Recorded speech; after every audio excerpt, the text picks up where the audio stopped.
Agarwal, Special Secretary, Logistics, Ministry of Commerce and Industry, Government of India. Welcome, Mr. Agarwal. The Madras Chamber is one of the oldest premier industrial promotion organizations in the southern part of the country.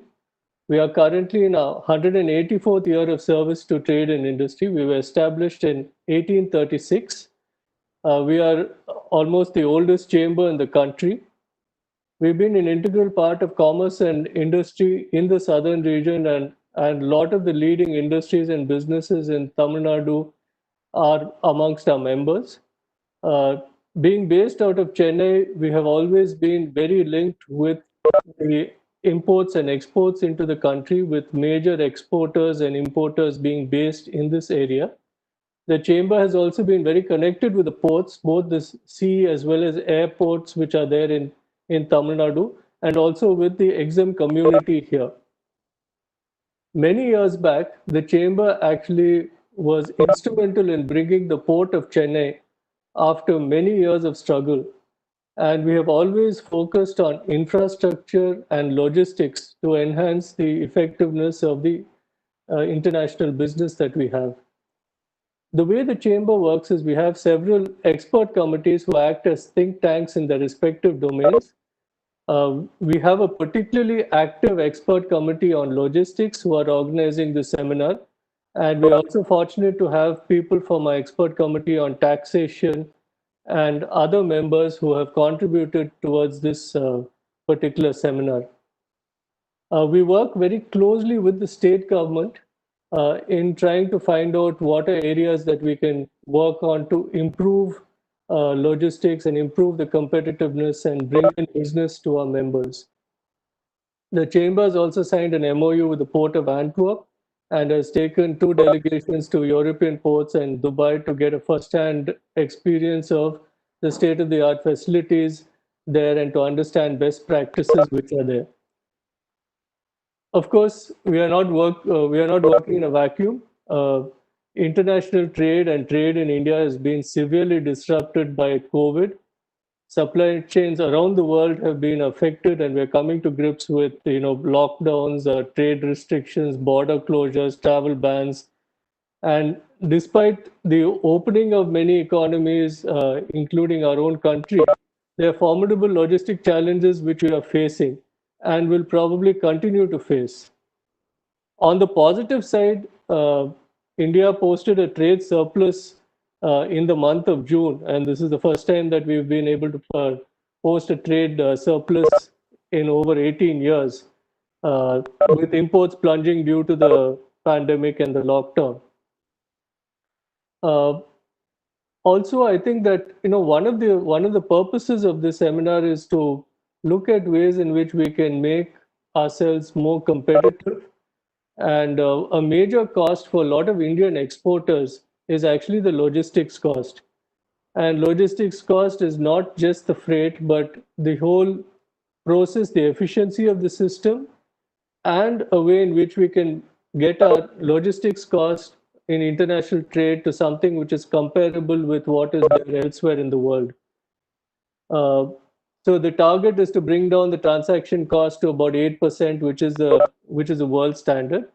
Of course, we have the Special Secretary of Logistics uh, who will be addressing how to handle the transaction costs and the ideas that the government has.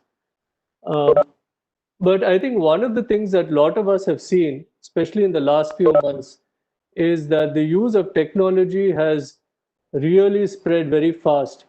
Uh, Given no alternative, suddenly a lot of us have become very, very conversant and comfortable in doing these virtual meetings and virtual seminars and actually transacting business without physical contact.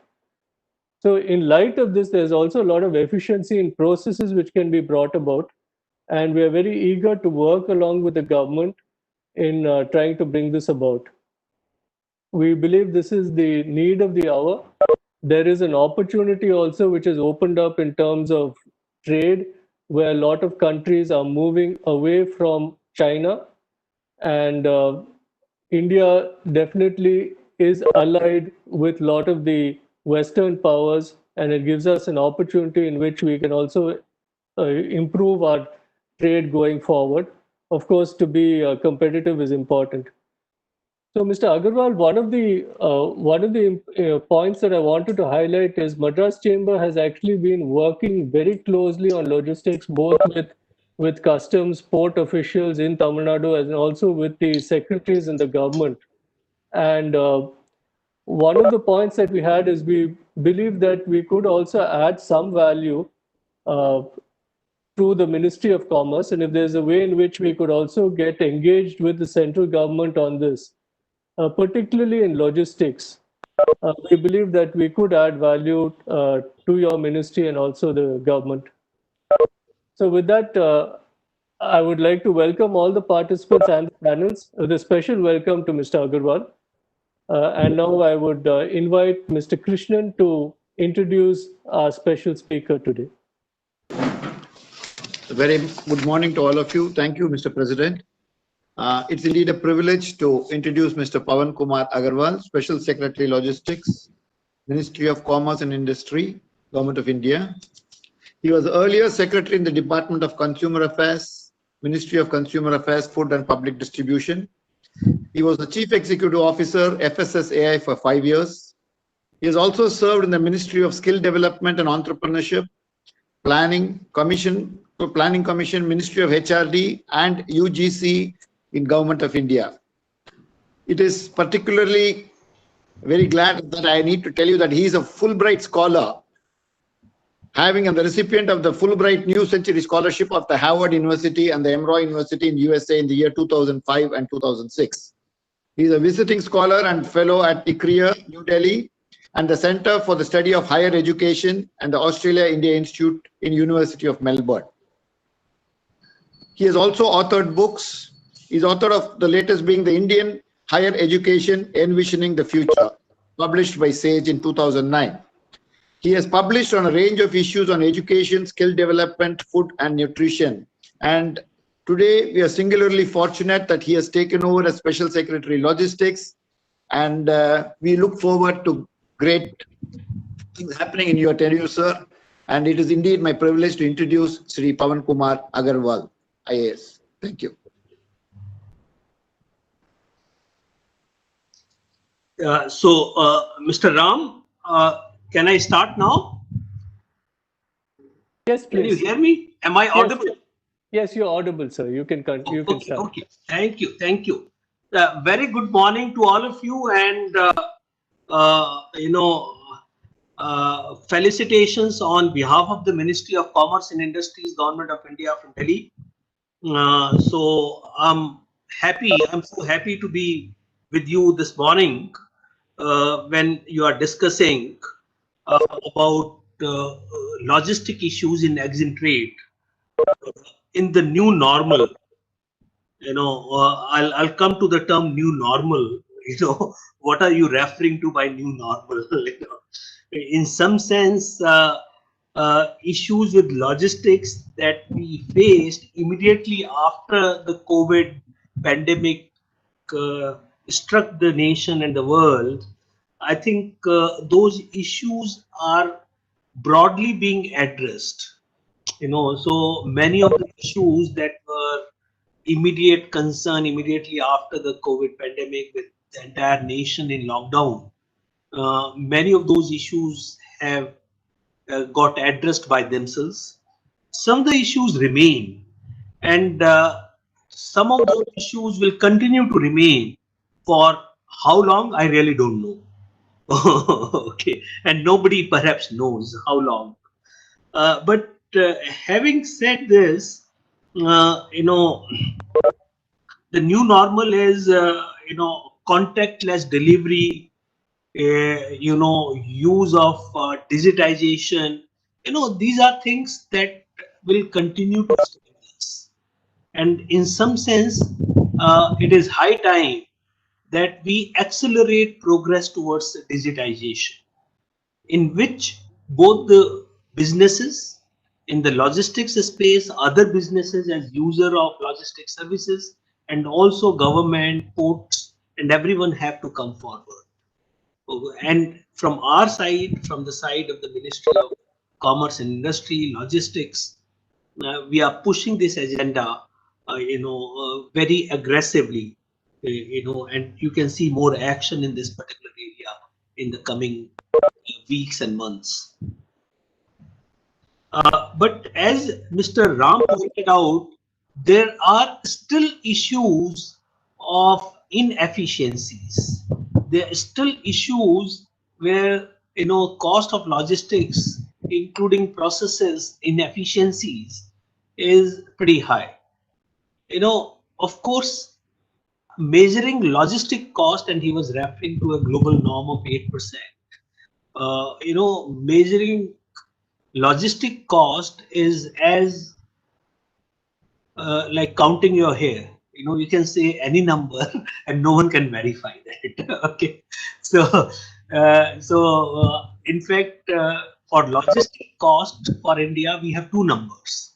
One number is Armstrong and Incorporated, which did a 2018 survey across countries of logistic cost using some indirect methods of estimation, and arrived at a cost of 13% for India and compared it with cost in other countries.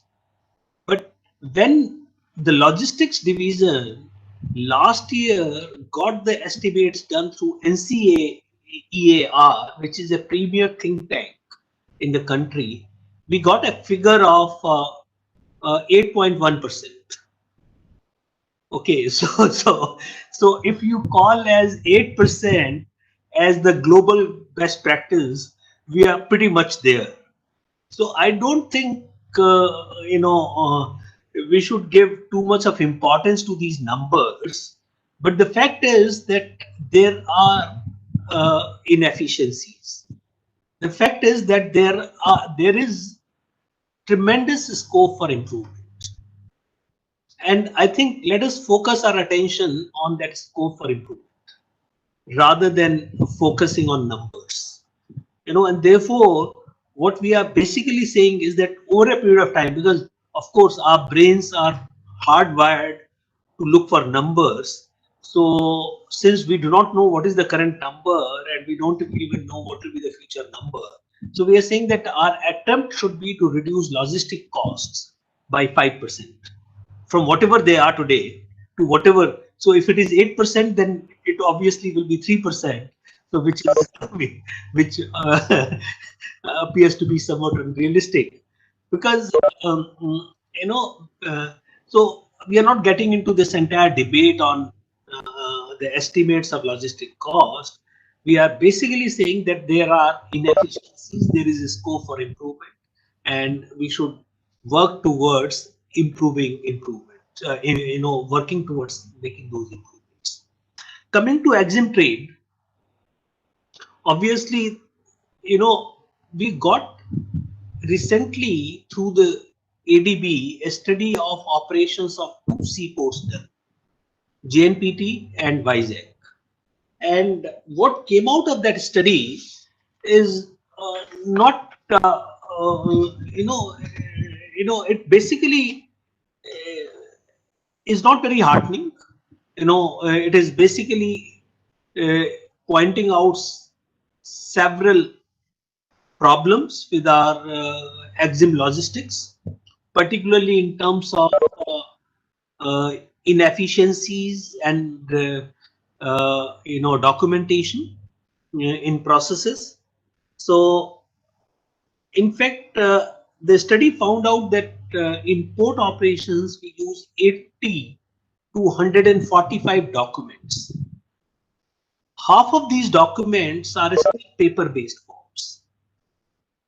And despite a port community system in place, I think this exchange of documentation is still being done manually. 30% of those documents are redundant. They serve absolutely no purpose. Okay, and there are several documents. In fact, 1/3 of the documents are submitted more than once. Okay, so these are the kind of challenges that are there in Exim trade, or particularly in seaports, but also in the airports. And one need to figure out that how do we improve it. So I'm sharing with you some thoughts that we are, working on. This is, in some sense, work in progress. We have not taken a view on this. I'm taking this opportunity of reaching out to you, as Mr. Ram has a very, yeah, I'm so grateful that he has offered his services to support us and to support the industry to address some of these challenges. And we would like you to reflect on what I'm going to say and give us better insight of the ground reality on what will work and what will not work. Okay, so what we are perhaps thinking in terms of is that we create a process and documentation handbook, a model process and documentation handbook for ports. And this, based on this model handbook, we advise all the ports to develop their own handbooks.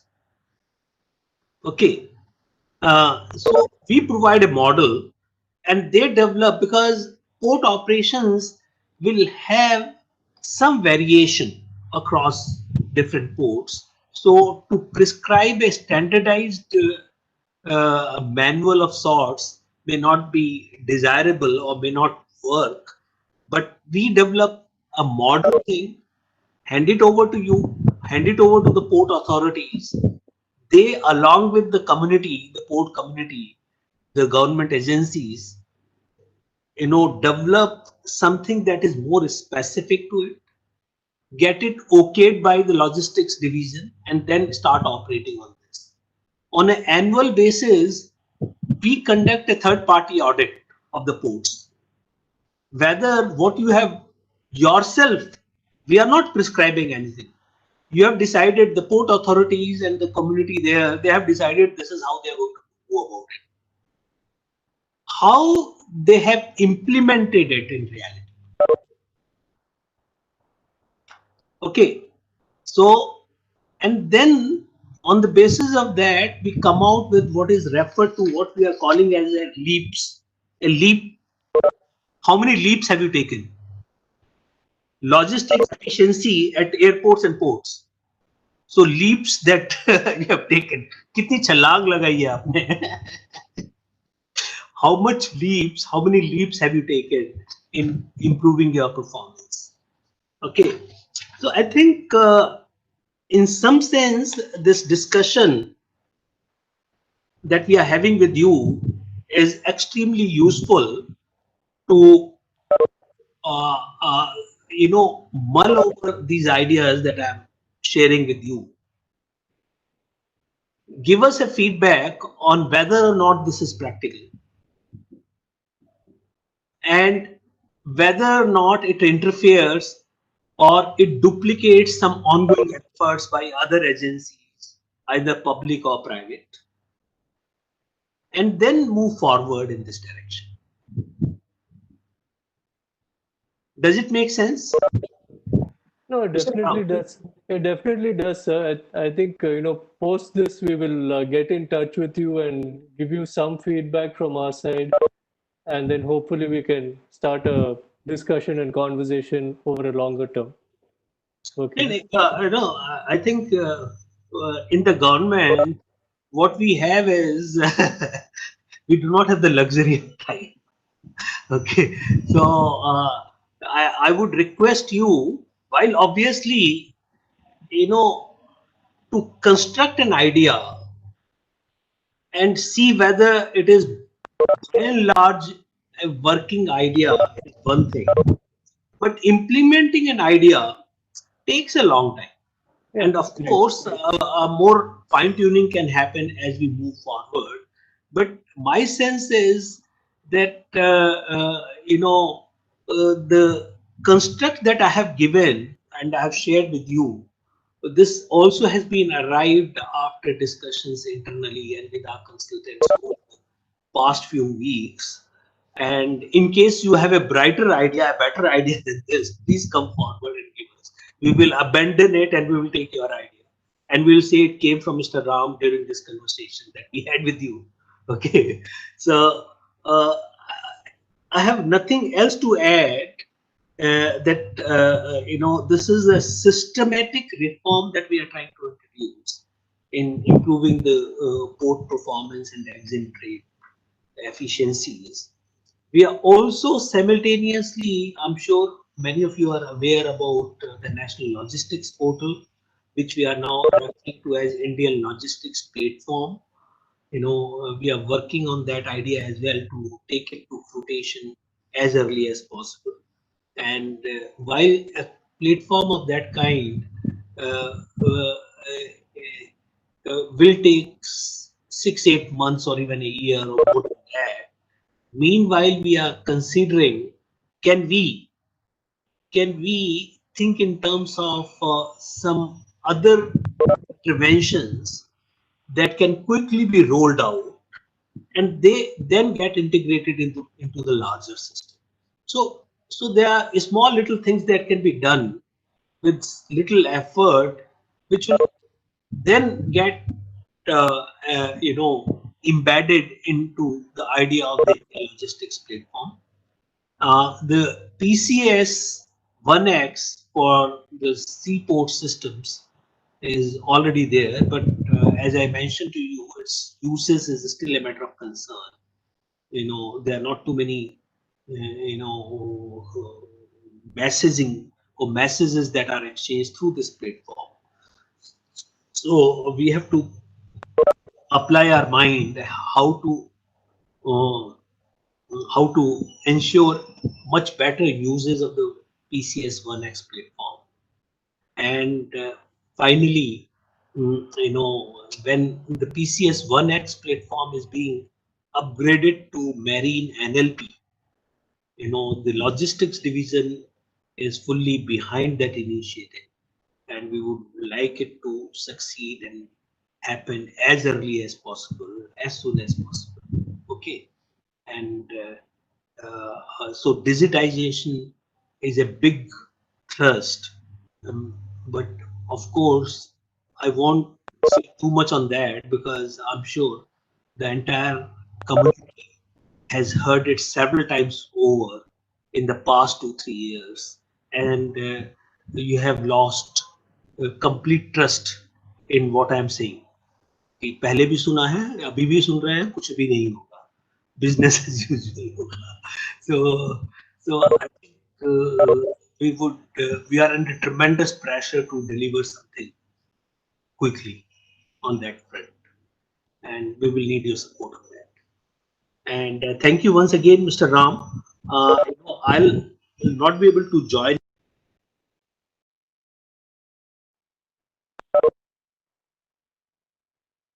I'm sorry, sir, you've been muted. You need to unmute yourself, Mr. Yeah, Agarwal. yeah, it gets automatically muted. Okay. All right. So what I'm saying is that I'll have to leave now because I have to attend to some other engagement.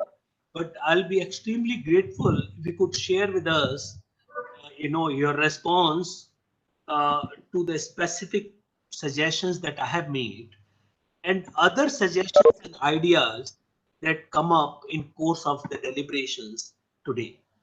And I'll be very grateful if I can get it by the end of the day today so that I can reflect on them over the weekend and start my next week with the ideas that came from this event. Thank you very much. Thank you. Okay, sir. Thank you. Thank you, Mr. Agarwal. We will endeavor to send you something so that by the end of the day today, All right. a And suggestion. let me tell you, it did not be it did not be a proceedings of today's meeting that Mr. Ram said such and such thing, and then Mr. Agarwal said this, and then my No, no. introduction. No, just bullet point ideas, specific, actionable. The world goes around not by ideas. The world goes around by ideas that are acted upon. I think a lot of Congrats, people sir. have a lot of ideas. So I think let us, and the purpose of getting a government functionary in these kind of seminars is that you would like some of the ideas that we generate acted upon, Yes. isn't it? Yes, sir. All right. Thank you very much. Thank you. Thank you, sir. Thank you, Mr. Agarwal. Thank you so much for taking time to join us.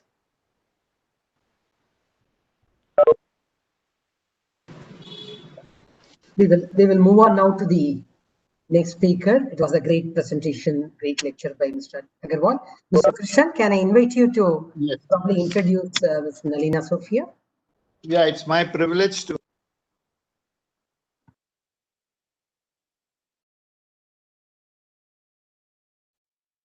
of physiotherapy from the Government Institute of Rehabilitation Medicine. She did her MBA Human Relations, and she has worked in the private sector in Tidal Park for 4 years before she switched on to the government service, the Indian Revenue Service, in the year 2010. She has served for 4 years in the Service Tax Commissionerates, 2 years as an Assistant Commissioner of the Division in the Field Formation, and 2 years in the Investigation Wing. And she was the member that prepared the scheme for classification of services in the goods and services taxes. In Chennai 4 Commissionerate of Customs, she served as a Deputy Commissioner and handled the various scheme imports of EOUs, export assessment, and issues related to IGST refunds. It's our pleasure to present you a scholar from NASIN, Ms. Sophia. Thank you.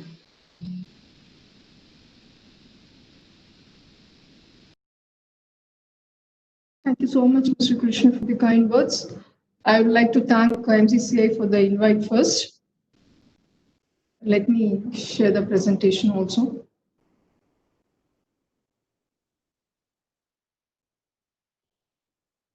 I mean, can you just make as a presenter? Yes, ma'am, it's done, ma'am. Yes, it is.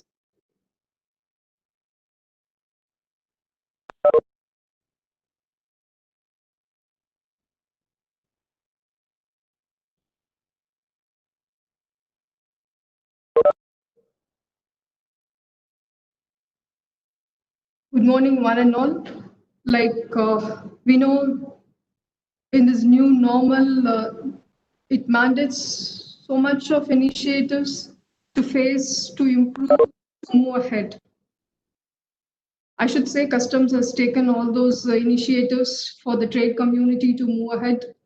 And I'm very thankful to the MCCI for inviting me to discuss the special initiatives taken by customs during this pandemic period.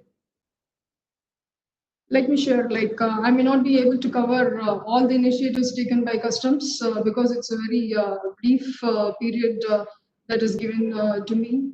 Let me take it up, at least I share the important initiatives taken.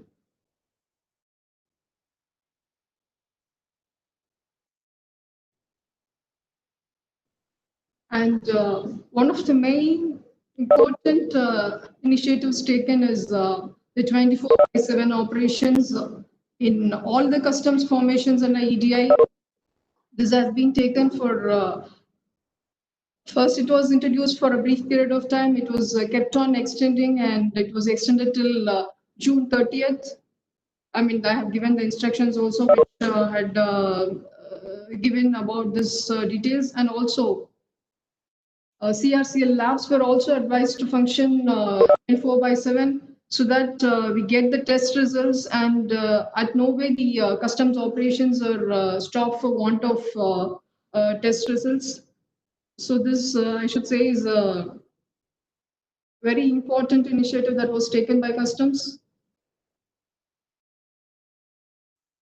Another thing is customs have taken, our board has taken every initiative to communicate with the ministry and have talks with other ministries to make customs as an essential service. So this was one of the reasons that there was a smooth operations of customs stations. In almost all stations, customs operations were carried on without any hitches. And also directives were given for permitting movement of customs brokers, transporters, and also the warehouses were all to be open during the lockdown period. Their employees were able to come mainly because of customs being declared an essential service. And I was, I mean, very much in the know, like how CC Customs used to struggle to get permissions from the commissioner and other people, so that, and also the corporation and other authorities, so that the movement of customs broker or the Exim cargo is not affected in any way. And also I have to mention about the chairman's letter to the officers, which had specific mention about the sensitivity we have to show in dealing with the cargo from the affected areas, and also condone the delay in filing import declarations. If at all there are any late filing fees to be levied, that has to be waived in genuine cases. All these to be handled with greater sensitivity was the advice chairman had given to the officers. And one of the important things is nodal officer was designated in all the customs stations in customs zones to help with any issues in the clearance of cargo. Shri Gopal Swami IRS was designated as nodal officer in as far as Chennai Customs Zone is concerned. And there was a dedicated single window COVID-19 help desk, which was created to help the Exim trade. Any queries or any issues which are faced by the importer or the exporter, they could have used this help desk and give the details, and immediately it was responded with, so that the Exim trade doesn't suffer at any point in time due to the COVID. And of course, all of us know this COVID-19 has created a crisis. To face that, what specific things customs had done is I wanted to specify. One of the important thing is exemption from custom duties for all the items used during this COVID-19, like ventilators, face masks, masks, PPE, and COVID-19 testing kits, and other inputs for the manufacture of these items were all fully exempted from customs duty. And also instruction was given that these clearances should be prioritized as per the notification 2020. And also where bonds were supposed to be undertaken, because there was non-availability of stamp paper during the COVID period, during the lockdown. This mere undertaking in plain paper was taken in the place of stamp paper or bonds by the amendment in section 1 using the section 143 AE of the Customs Act, and there were so many circulars given for extending the date time limit for this extension of this facility given to the Exim community. And also trade provisional clearances were given without original certificate of origin. This was otherwise not at all possible. And not just India had given, it also interacted with the other countries and requested that other countries also follow suit and give provisional release of the goods without original certificate of origin, maybe online or unsigned copies. Provisional release may be given only on submission of the signed original copies. At a later date, the clearance can be finalized. That was one important change indeed. And also, when we talk about this customs, we have to give the DGFT measure also. Like there was a duty-free import allowed when there was export certificates available, which were supposed to expire by financial year 1920. Were given extension for 6 months, and it is valid up to 39/2020, provided there was value and quantity allowed available in the certificates that could be used till September of this year. And coming to the core area where the major initiatives were taken, this is the Turan Customs. Though many of these initiatives have started happening well in advance, many of these special achievements have happened during the COVID period, mainly to tackle the problems we are facing during the COVID period. And as Special Secretary mentioned regarding this documentation and redundant documentation, I have to say this to run customs and the paperless in the faceless assessment which customs introduced were a step ahead in the digitization and that has reduced the documentation to a larger extent, I should say. As we all know, run customs objectives are speedy clearance, transparency, and also ease of doing business. These many of these things like e-Sanchit, online query module, and self-registration were all started well in advance, and DGFT licenses to be transmitted electronically, and the automated release of imported goods all done. The special thing which happened is the electronic transmission of PDF-based bill of entry first copy. That is a very important milestone, and this has happened during this period via the circular 15 of 2020. And going forward in that specific initiatives, we have to talk about the paperless customs, that EOOC copy of BOE, which is the final copy, which has been planned by the circular 19 of 2020.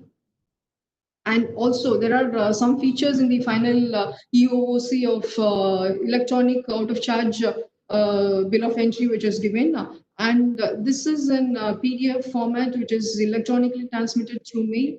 And this is digitally signed, and it has encrypted QR code for authenticity purpose, and it can be verified using a mobile app that is iStrack. This is specially designed by the DG Systems. And also this QR code is tamper proof and it is digitally signed. I said it contains the key elements which are available like bill of entry, like especially where out of charge is given, where the officers should be knowing, like the bill of entry number, bill of entry date, duty, package details, all these were available in the QR code itself. And it also has got a version number so that if there is any reassessment done, that also will be known. And all these details can be verified in the IceGate inquiry by putting the BOE number. This can be also verified. So all these are interlinked, and to make the communication electronically transmitted, there is no need of the customs broker or anybody contacting the customs at any point in time. All these were available at your desktop. And also the specific thing is e-gate pass. This is one thing like the final bill of entry and the e-gate pass. These things to be for the final bill of entry to be printed, people used to wait in the service center and long queues. Those are all done away with. And also this e-gate pass, like it contains not the whole of the bill of entry, only specific items like whatever required for the gate pass. Like if what all the containers to be moved or the packages to be moved, that alone it contains. And also this QR codes will have specific information. It will contain only this bill of lading number or the package details, only those things which will be which the container or the goods will have, that only the gate pass details also will be there, so that it doesn't require somebody to go through a more number of documentation. And also this OOC message will be sent to the custodians also, so that they can also verify. Custodians and the gate officers will be in the know of things, and they can verify the documents easily. Especially the custom should be registered on the ICE gate. And all these are given in detail in circular number 19 of 2020. Of course, when we come to the faceless assessment, this is an important milestone which is achieved during this COVID-19 period. The phase one of it is implemented, and it is to come up all over India by December 2020. And this faceless assessment is nothing but it is anonymized assessment or virtual assessment. You do not know who's assessing the documents. That is, and who's assessing, and assessing officer, where the assessing officer is sitting. Those things you're not knowing, so that I personally feel that this would have reduced the crowd in the custom houses, and I mean, otherwise, which would have aggravated the COVID situation, and or that would have been harmful for the Exim community and also the officers.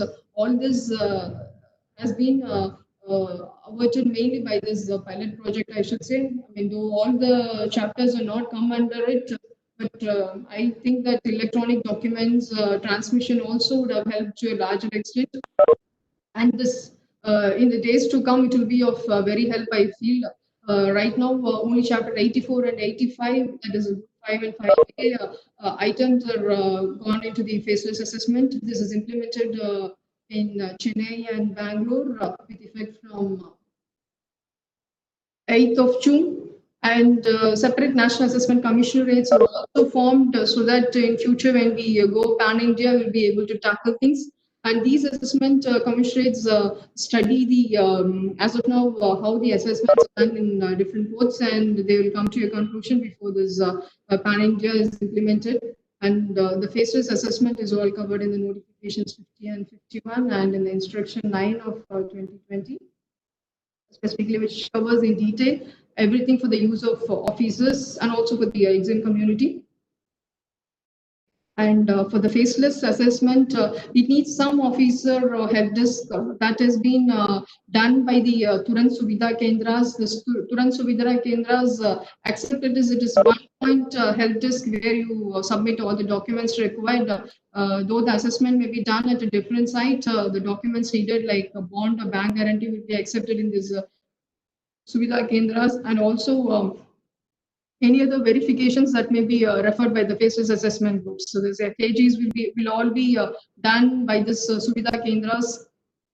Facing of the documents, license is all done here, and also debit of documents, permits, license is all done by the Suvidha Kendras. And apart from this, any other work in future which will come or happen will all be handled by the Turant Suvidha Kendras. These are the things which are milestones, I should say. Apart from this, we have the special refund and drawback drive, which was initiated, and especially to help the MSMEs to expeditiously process the claims to the customs refund, especially the IGST refund and the drawback claims. This was initiated between from 8th of April to 30th of April. Mainly to provide immediate relief to the MSMEs. It was very successful and it achieved a disbursal of over 4.1 lakh refund claims all over India, covering an amount of rupees 5,538 crores. And apart from this, duty drawback amount of rupees 1,409 crores, covering about 2.97 lakh shipping bills were all done during this drive. And apart from this drive, there was a drive for brand rate fixation also. Brand rate fixation was happening mainly to dispose of the pendency. Like whatever applications received up to May 31st was all supposed to be completed by the end of the drive by 30th of June. And though this drive was happening, it was specifically mentioned that there should be minimal interface and whatever documents exporters or the representatives have to submit will all be taken electronically. And also, if at all the brand rate is not fixed or anything of that sort, the provisional brand rates to be given immediately within 1 month period, and wherever provisional brand rates are given, it has to be finalized within the next 2 months by August. The deadline was fixed for finalizing the provisional brand rates also. And there were some brand rate fixation which were pending even after verification completed. For example, if the central excise officers have completed the verification or brand letter had been done before, done after 1/7/2017, that is when the brand rate fixation cell was moved to the customs. Even in those cases, that has to be taken. The decision of this brand rate letter has to be taken, provided there is no issues which is faced by this, which is noted by the brand rate cell. Then it has to be followed. Is one advice which is given so that the brand rate fixation was successfully done and disposed of in a staged manner. And apart from this, we have to say in the duty drawback schemes, there was some extension given of up to 6 months, provided the re-export to be completed falls between 1st February and 31st July. This 6 months during the COVID crisis period, this extension was given so that the exporters are able to re-export the items which were imported and claim the duty drawback also. And apart from this, this SB005 error correction is allowed. I feel this should be some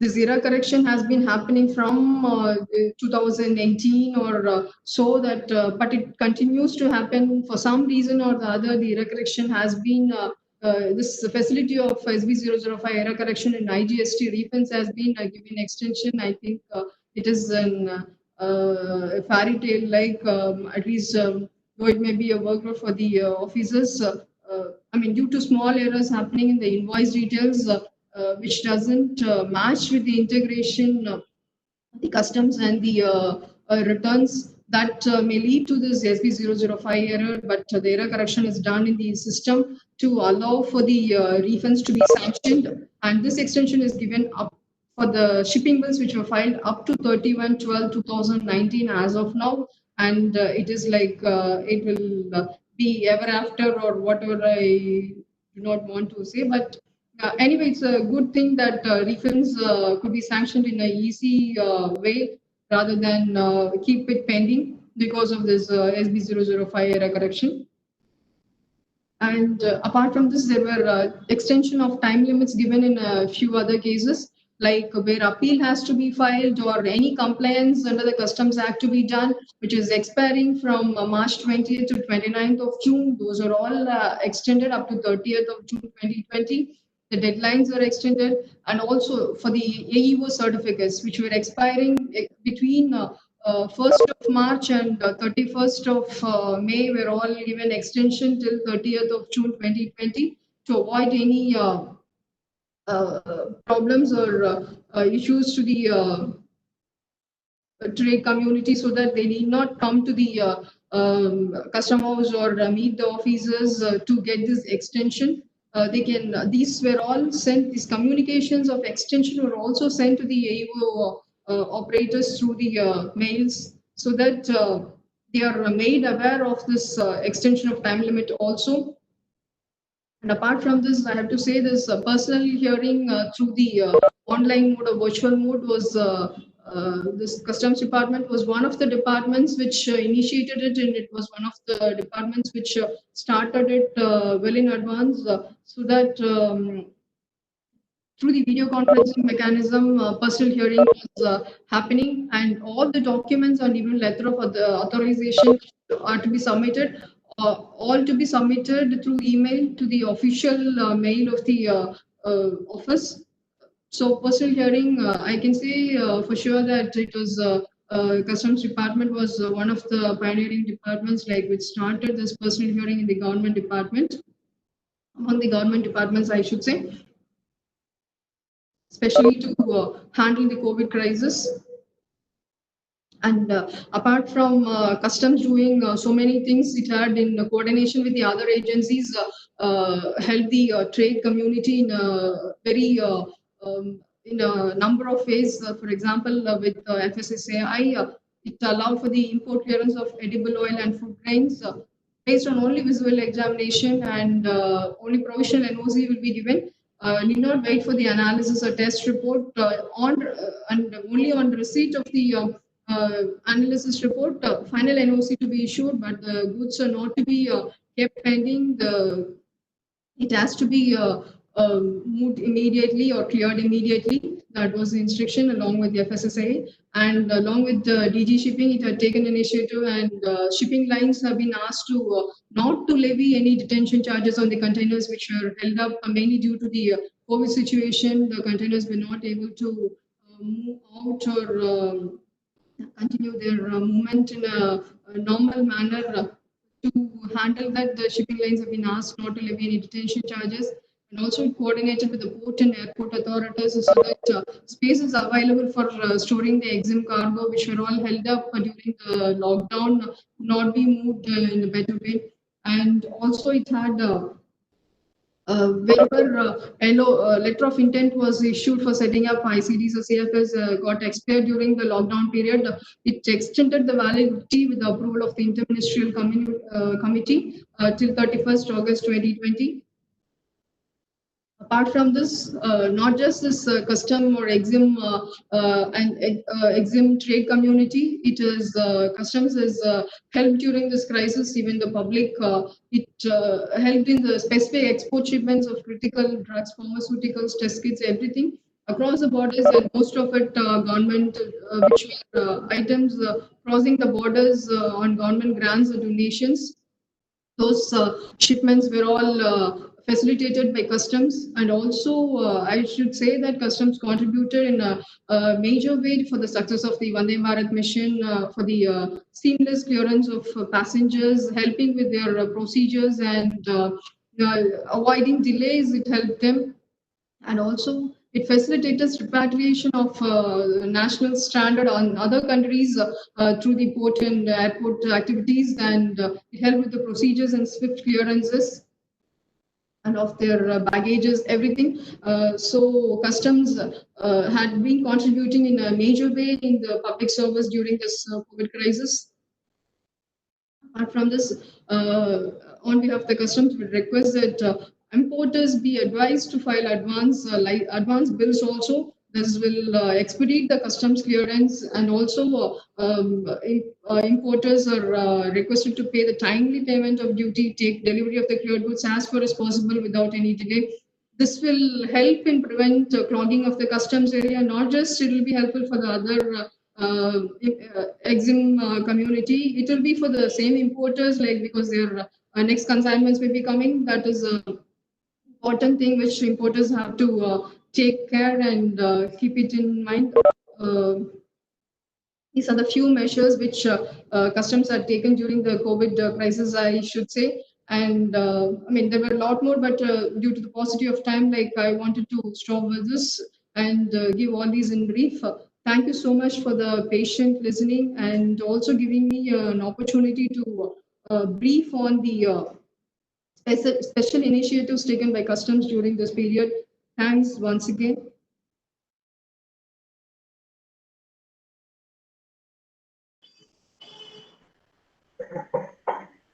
Thank you, ma'am. Let me introduce our next panelist, Sri Ichu Achanda. He's one of our own. Not that he needs much of an introduction, a well-known personality, but be that as it may, he is a member of the MCCI General Committee, and he is currently the member of Government of India, Ministry of Shipping's National Shipping Board, which is India's highest policy-making body for shipping and shipping infrastructure. He is the president of the Chennai Port Stevedores Association and vice president of the Federation of Stevedores of India. And he is likely to take over as the president. He is a member of the Advisory Committee on Dock Safety, Ministry of Labour, Government of India. He has also served as a trustee on the boards of Visakhapatnam and Chennai ports for 10 years between 2004 and 2014. I present you Mr. Ishwar Achanda. It's all yours, Ishwar. Thank you. Saraswati, can we have that presentation up? You could be quick.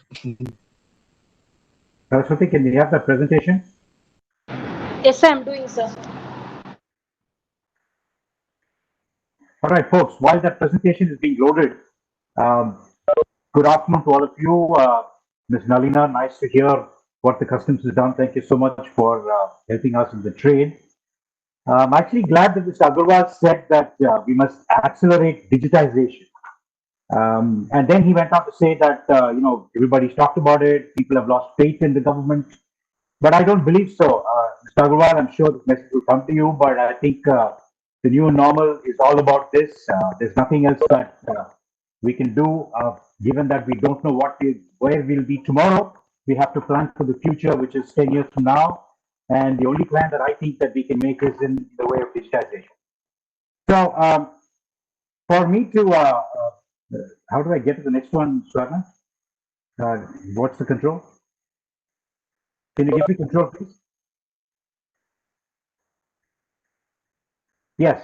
So, the timing of this conference is actually brilliant because the government of India prior to COVID had established 14 working groups to establish what's called the Maritime Port Vision 2030.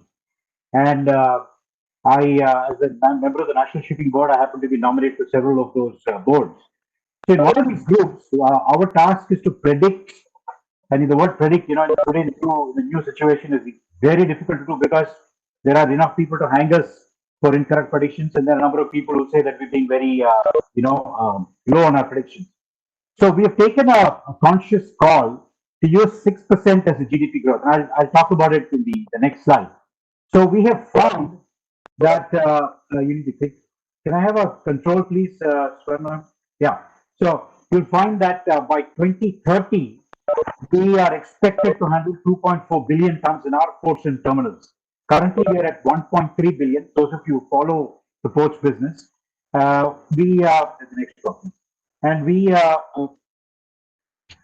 we need to establish the capacity to handle these 2.4 billion tons in 2030. So the question that some of you may ask me is, if your current capacity is 2.42 billion tons and your projected capacity of traffic in 2030 is 2.4, why build? So some of you may be port consultants, may know that the port traffic must always be at 70% of the capacity. And this is not me saying it, it's not Government of India saying it, it's an established process through UNCTAD, which has done great mathematical calculations and arrived at the best efficiency factor at 70%. So one more, please, Swapna. So at 70%, we're looking at a capacity of 3.487 million metric tons. So this 2.4 is all we have now, and we need to go to 3.48. Now, as a measure of caution, our current capacity also is a little, the jury is out on that because that was being done on the basis of a McKinsey report, which has, in my opinion, typically taken the output norms of a large 100-ton crane and said so many tons per birthday, and therefore multiplied by 365 days is your capacity of the port. So we are still out there discussing the current capacity of 2.4 billion tons. But be that as it may, if we're going to do 2.4 billion tons by 2030, we must willy-nilly have a capacity of 3.487 million metric tons in 2030. The next one, please. So, but let me introduce a reality check here. So you saw that I've used a 6% GDP growth there. But if you read Brewery India's Moody's prediction for India's GDP growth, they've actually pegged it at a flat zero for next year. But we are going to go by CRISIL or one of the others, or even our own FICCI, for example, who have said that perhaps, and I use the word perhaps, because nobody knows what's going to happen down the road in the immediate future. So we've taken a modest 4 to 6% growth, and typically the government of India, thus we have to have a reasonably modest growth, which is the reason why a 6% growth was taken. We did the prediction models across from 4% to 12%, and we found that the 6% was perhaps the most acceptable form of a number that we can take. I'm sure 10 years later, if you guys are going to meet me, you may hang me for this number, but the fact is that we need to look at a positive picture rather than doom and gloom. And for me, as a port practitioner, I'm very bullish and positive about the opportunities that exist. So there's one aspect of it. Brewery India talked about container penetration because India is obsessed with containers. All that people will talk about is container terminals, container traffic.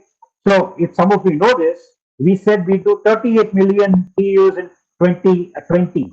The reality is we just did 17.4, and there was no COVID up to, let's say, even December of 2019. So there is a reality factor there. But I also see that as an opportunity because Brewery said we'll be 72% penetration in 2020. We haven't even reached 60.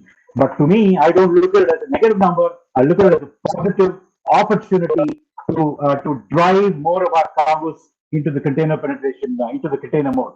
The next one, please. So when you add this, so the capacity, yeah, let's go to the next one. Yeah. So no, go back. Thank you. So one of the things that I would want to show you is that the 11th and 12th 5-year plans had this great plans for adding capacity. I think they want to invest something like 140,000 crores adding close to 1 billion tons of capacity.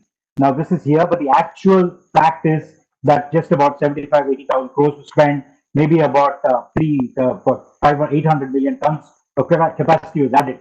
So we need to keep that in mind as well of the appetite, or perhaps even, let me say, the ability for the public-private partnership to have brought in that kind of money and investment to handle our traffic. Now, in hindsight, we can say that we did 1.3 billion tons. Up to 2020, we have 2.4 billion tons of capacity, so we are reasonably okay.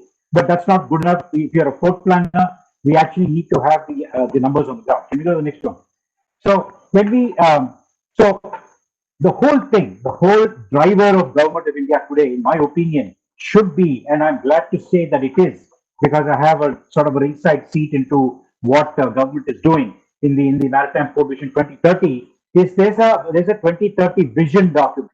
Now these are the five key areas that India must look at to ensure that our ports, Mr. Agarwal talked about 8%, some reports saying 8%. But Mr. Agarwal, I'm very happy with the 13% number. I've been a port practitioner and I've seen the inefficiencies. I've been a trustee on boards of ports for 10 years. So I've seen the inbuilt efficiencies that we need to work around. So I'm comfortable with 13%. And many of you know that ports contribute to about 2% of this transaction cost. So if we are able to recognize that these are the five key areas: investment, the use of the land. There's a new land policy that's on the anvil. The old land policy is something that many of us have to work with, but unfortunately, that's what we have. So there's a new land policy that's coming up. The accessibility. I mean, this has been said over and over and over again. Perhaps even NCCI has conducted, 30 seminars talking about last mile connectivity.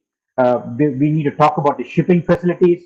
We need to focus finally on environment, safety, and quality of life. This is one reason, because India has committed in the Paris Protocol certain deliverables. And the UNCTAD report, if any of you have read it, has actually commended India in being ahead of the curve, 15% ahead of the curve in deliverables. Now, there are two deliverables that perhaps one which we were difficult to find, which is 40% forest cover, 30% forest cover of entire India, which is something different. But if we can look at non-fossil fuel is energy in our ports, I think that's something that we could in our port system help the government of India, achieve its targets. The next one, please. So these five, I'll leave these five thoughts with you. Now, for those of you who may not be working in a port, or perhaps work in just a segment of the port, Mr. Agarwal talked about the report which says there are 145 documents which are transacted. Now, any of you looking at this slide, and I'm going to try and explain to you what it is. I'm just going to, I put it out here so that all of you know the complexity of how a cargo moves inside a port. It's just not a simple laboring. People think that operations in a port means laboring cargo in and out of a ship's hold or a hatch. It's not it. It's got a gamut of operations. And I do hope that this slide, this picture that is put out here, gives you a good impression. And many of you may be involved in one or more of these little activities that have been put out here. But please do believe that there is, you are a vital cog. You're a small cog, but a vital cog in the entire operations of a port. The next one, thank you. So what are the challenges? So we said new developments in ports and terminals. Now let's get to that very quickly. Okay. Now the challenges to mitigate are this. Now there is this huge clamoring demand that India must handle the MSC Gulsum. This is a picture you see at the bottom left, which is the world's biggest container ship, 20 or 3,000 TEUs, 4 meters, 200,000 tons, 61 meters of beam, which means you need super post-Panamax cranes.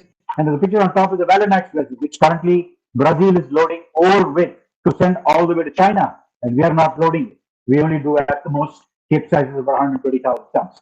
So there's this clamoring need. So is that need here? We'll examine it quickly. So these are the five challenges that we have to mitigate. Now, improving port productivity is a direct cost reduction measure.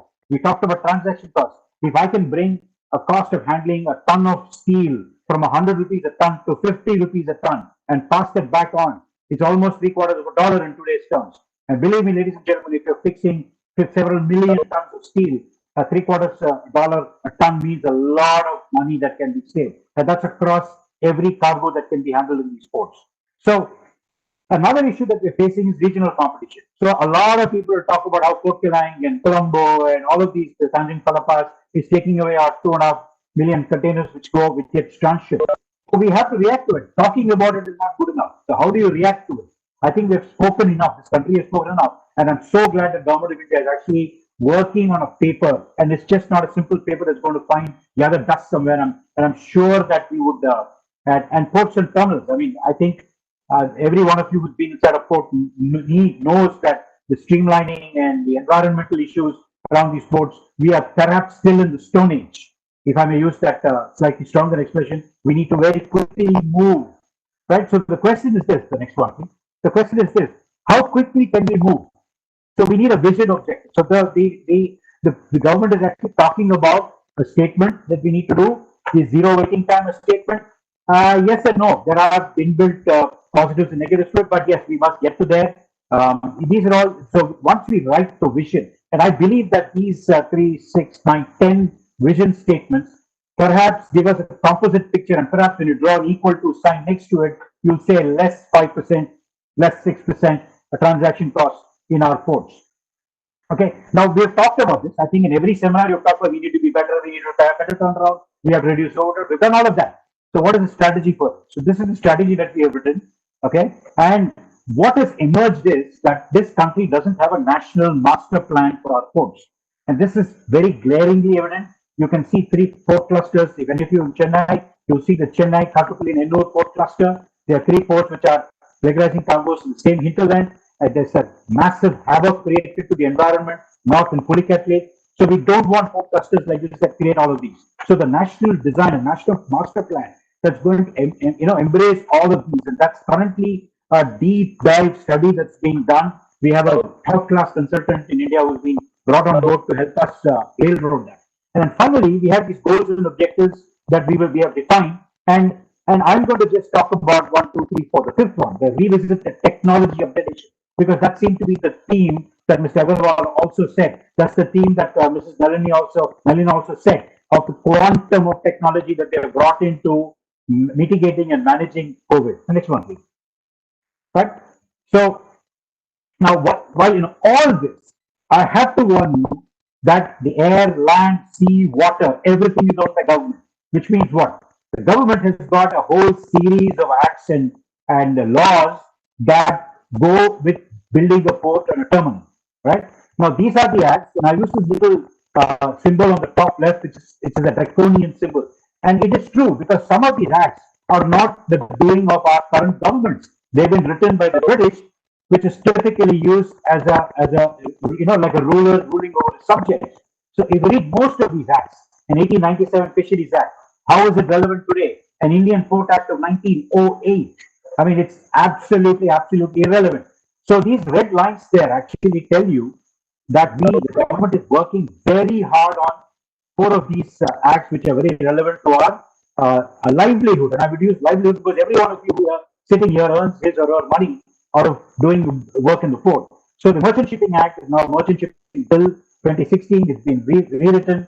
The Honorable Minister, who is personally railroading this, he's very keen that he takes it to the Parliament right now, and hopefully that we should have some changes there. The Major Porters Act, which you know is a huge bugbear for all of us. There is a bill which is there, the Major Port Regulation Act, where the Tariff Authority of India, which is again, in my opinion, perhaps the single agency that has destroyed commerce and business, that is standard normative type of tariff fixing, has to go. Ports and boards will be given the power and the authority to fix tariff, which is a great sign for the rest of us who are involved in this. The Director of Shipping, which is the custodian of the MS Act, has got a large number of provisions. The Indian Lighthouse Act, the Indian Navigation Bill, which you have seen, is now coming into effect. So all of these changes will take place. But please remember that as a good Indian, as an Indian of good standing, we need these laws. The laws are the ones that govern us.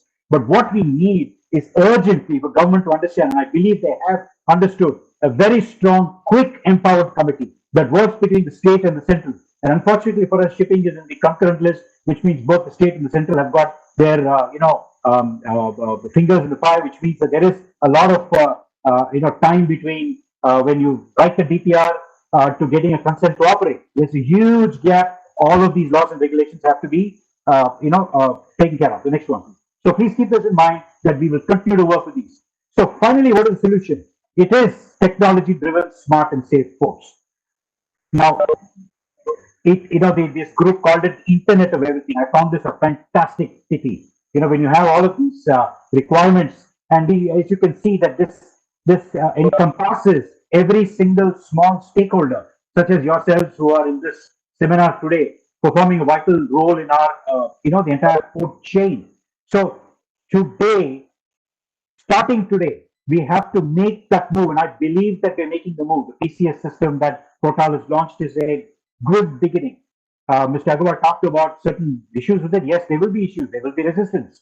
Indians love to resist change. But as we move towards the next generation vessel traffic management, the logistics portal, the community system portals, a smart shipping portal, finally we will use the Internet of Everything as a tool. And let me assure you, ladies and gentlemen, Government of India, in my opinion, has got its act absolutely spot on when it says that in 2030, every one of our terminals and ports has to be driven by technology, has to be smart, and has to be safe. Can I have the next one, please?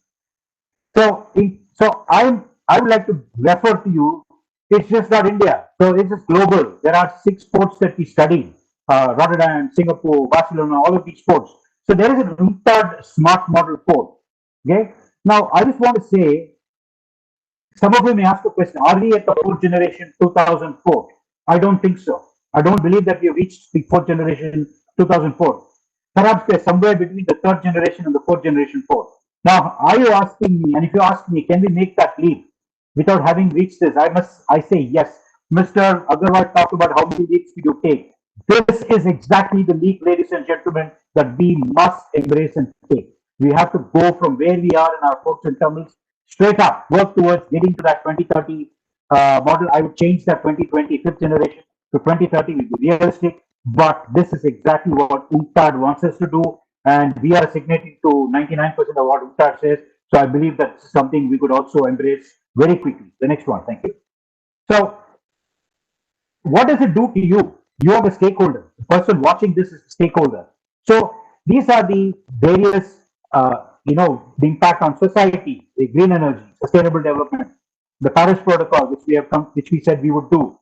There are some regulatory requirements. Blockchain technology. Blockchain technology has started, failed, maybe come to a slight grinding halt, maybe it's restarted. But all of this is how this will affect a smart technology port, will affect the customers, will affect the operations of the port, it will affect the regulatory bodies, because the acts, as you see, the 1908 Act has to be changed to reflect the technology of today. We can't have a 1908 Act looking at a digitized platform and then saying, okay, there's no provision here, but there is section 274. It says nothing in the above act precludes the government from or so and so from taking action. We don't want that kind of a section being thrown at something at us. So when you look at these, so there are drone-based security. There's a photograph in the earlier slide which has a drone over a port. I actually saw that for myself when I was there before COVID. And there was this drone going over the. Now we have drone laws in India. You operate a drone, you're likely to get arrested. So there's yet another act or a CRPC provision that needs to be changed to allow a drone. I'm just giving an example. The next one. So we look at it, it affects everybody. There is something for everybody. Now I want to leave you with this final question. There may be many of you who have, and said India must be in the top 20 container ports in the world, top 10. Do you know, to be in the top 10, you need to do 15 million TEUs in one port? Now, the whole of India does 17 million. So, are you telling me that the entire Indian hinterland cargo is going to go towards one port? So, the question that I would ask you to ask yourself, is there a need for a mega port? Now, because if you have a mega port, it comes down on its own. It needs the rail, it needs the road, it needs every infrastructure, it needs the land attached to it, which needs to be of mega size. Take Chennai Port, for example. The elevated road is 15 years in the making. We still haven't got there. We need to get there quickly. So, what we are advocating, this is by advocacy. You have ports built for 18,000 TEU size in JNPT. You have a port in Adani Indore for 14.5 TEU. First, let's get there. Let's try and achieve the 5,000 exchanges. I'm keeping this argument only to containers because we don't want to go across the spectrum of bulk and big bulk cargos. So let's get there. Let's do this stage. So this national master plan I spoke about will incorporate these stages, and hopefully by 2030 we would have laid the foundation for us to to build or get closer to a mega port. Now we don't need to build new ports. In my opinion, you have existing ports and terminals. Tuticorin is beautifully located on the main east-west route, as is Billingham, okay, which is these are all brownfield ports. You have the Kamarajar port, Adani terminal in Ennore, which is again perfectly positioned. It has design elements for 14,500 TEUs. So these are ports already there. Now government is very keen on a Vadavan port, which is a greenfield port. But the question I want to leave you is, yes, we are supportive of it because the government thinks in its wisdom that the hinterland, the northern hinterland, can actually, take hold of a large port like Vadavan. But the cost is 65,000 crores. And from the time we kick off to the time we complete, there's definitely going to be a cost and time overrun. So can this country afford it? That's a big question that needs to be asked. So I will leave you with this last slide. Can you please go to that? This is a Drury report. Now, this is available on the internet. Please drop it down. It's a study done up to 2043, not just 2020 or 2030. And you read this, it says there, scale economies lose salience because insufficient demand to fill ships. And that, ladies and gentlemen, to me is the answer. Do we need to build ports and tunnels to accommodate 25,000 TEUs at one go, or a Valemax of 250,000 or 300,000 or 400,000 requiring 25 meters, 22 meters of draft? So at the end of the day, ladies and gentlemen, I would like to submit to you that when we progress to 2030, our ports and tunnels must be smart, must be safe, and must be technologically enabled. Thank you very much for listening to me. As I need to leave, I'll be happy to receive your questions through email, and I promise you that I will respond to them as soon as I can. Thank you so much.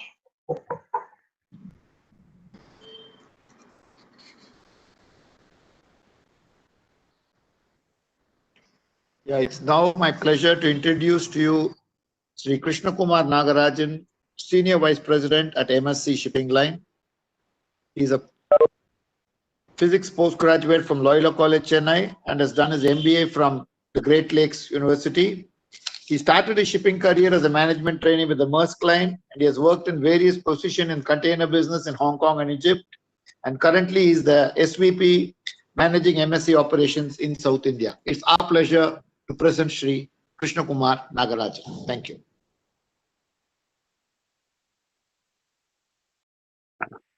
Good afternoon. Hello. Mr. Krishnan, am I audible? You are We can audible. hear you. You are audible. Thank you very much. Can you also bring in the presentation, please?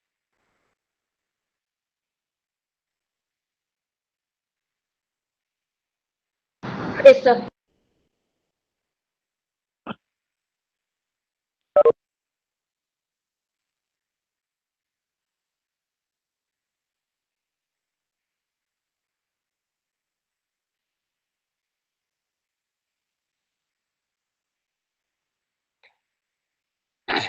Thank you. Firstly, thanks, Mr. Ram and Mr. Krishnan, for inviting me to speak on this webinar. That was a very detailed presentation by Ms. Nalina and Mr. Ishu Chanda. One of the things we talk about when you talk about the new norm is all of us doing this webinar itself is a new norm. Otherwise, we would be across in a small auditorium or a big auditorium doing this detailed face-to-face interaction. So one of the first things when you talk about, I think about new norm is the fact that we are still on webinar and transitioning into this phase apparently seamlessly. So first of all, that's struck me as one of the first things that we're talking about a new norm. And post-COVID, we have to qualify it. We are not yet past the COVID. So we are in the process of running tense along with COVID, and hopefully we all pray and hope we see the end of it. But a lot of changes that we are happening and adapting to are as the COVID envelops and develops us, and we fight back with a medical plan and whatnot. Next slide, first slide, please.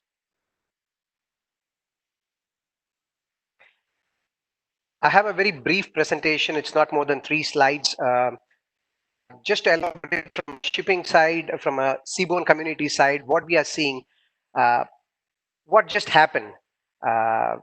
Before I go into this presentation, in the last presentation, Mr. Ishwar Chandra has said about the huge variance, less than 50% between the forecast and the actual growth of container business in 2020, as against the 38 million that was forecasted, we ended up less than 17 million, right? It reminds me of a very, very famous saying: there are decades then nothing happens. There are weeks in which the whole decade happens. That's exactly what we are seeing from April. The container growth and the trade growth in India has been at nearly 5.75 to 6% CAGR between 2000 and 2010. But from 2011 to 2020, we have been growing at an annual rate of only 0.75. We got stuck since 2011, not hovering at a good pace that we set in the first decade of this millennium, right? And to top it, the year ends in a not so nice way, so to speak. Let's look at what happened. We're talking about Exim trade nosediving. We all know that once the lockdown was announced, the first one in March 21st, March 19th, the impact was seen on the April. The worst month in our trade was in April, complete lockdown. And if you look at the quarter between April and June, the exports were at $51 billion, it's 37%. And imports were at 60 billion, even that was down by 52%. You look at container terms during this, the exports were down 29% and imports were down 36%. Recently, IPA, Indian Ports Association, has also come out with a statement that they've seen a throughput reduction of around 30% in this quarter. So in a way, we have a very, very bad start for this financial year. So what happened? How did it impact the shipping lines? After this lockdown was announced, we had a massive import getting piled up at the ports and the ICDs and the container freight stations. The containers were not cleared. The containers pile up continued, and the export volumes also were not being handled to us. This greatly impacted the vessel utilization planning that the shipping companies had. So they started with missed calls, changed it to fortnightly calls. Some of the services were even cancelled, right? In this first April and May, more than 550 missed calls all across Asia, Europe services. And in India itself, we saw close to 70 weekly voyages being cancelled, right? So this put a huge strain on the shipping companies in terms of containers getting stuck, the vessel utilization drastically going down. But I must say, in spite of this, there are still many shipping companies which did operate with low utilization, but kept the commitments to the trade in terms of maintaining the weekly call. So that was the scenario that enveloped us in the first quarter of this this financial year. The challenges was not just on the business getting impacted. The port was declared as an essential service, and the port operations kept on, which is a very, very good. Port is the central nervous system for us, and the port thankfully was operating. But the challenge for us who bring our ships week after week into all the ports in India is that it is just not the ships and the port that needs to operate. The whole ecosystem has to operate. That includes the trucker, the customs clearance house agent, the freight forwarder, the shipping company, the assisting empty yards, and the container freight stations. There was a lot of confusion in the initial weeks as to where all these stakeholders qualify. The port is an essential service, but a lot of the stakeholders were not considered as an essential service. And there was a little bit of a time gap in terms of them getting the required permissions and the passes for their staff to operate. That was a huge challenge faced by a lot of the people in the shipping fraternity. So we need to evolve from this and learn from that and ensure that whenever we showcase a system as a essential services, these other stakeholders and the businesses that feed into that system has also to be declared as an essential service, Otherwise, the productivity and the efficiency of that standalone unit will be deeply impacted. However, the other phenomena that we saw in the first quarter is that the big urban centers, as we say in whether it's Mumbai, New Delhi, or Chennai, a lot of them faced lockdowns, intermittent lockdowns. And these are the urban centers which have a lot of manufacturing capacity, manufacturing cargoes coming out from these states, cities. So we had a big bottleneck in getting these cargo out into these urban centers. But thankfully, the initial months, the spread of COVID was less in the rural areas. So a lot of the mineral-based, lot of the agri-based products like rice, tea, coffee, and the minerals like granites and stones, all of them were able to move, and that actually helped sort of balanced out whatever cargo that was not flowing in from the urban centers. The rural economy, thanks to the good monsoons and the harvest, was able to sort of produce for the shipping sectors. And the final point on this turbulent times, just as a look back for the last 3 months, is we want to just highlight about the seafarers, right? By any estimate, there are between 75,000 to 100,000 Indian seafarers stuck during the starting phase of the COVID.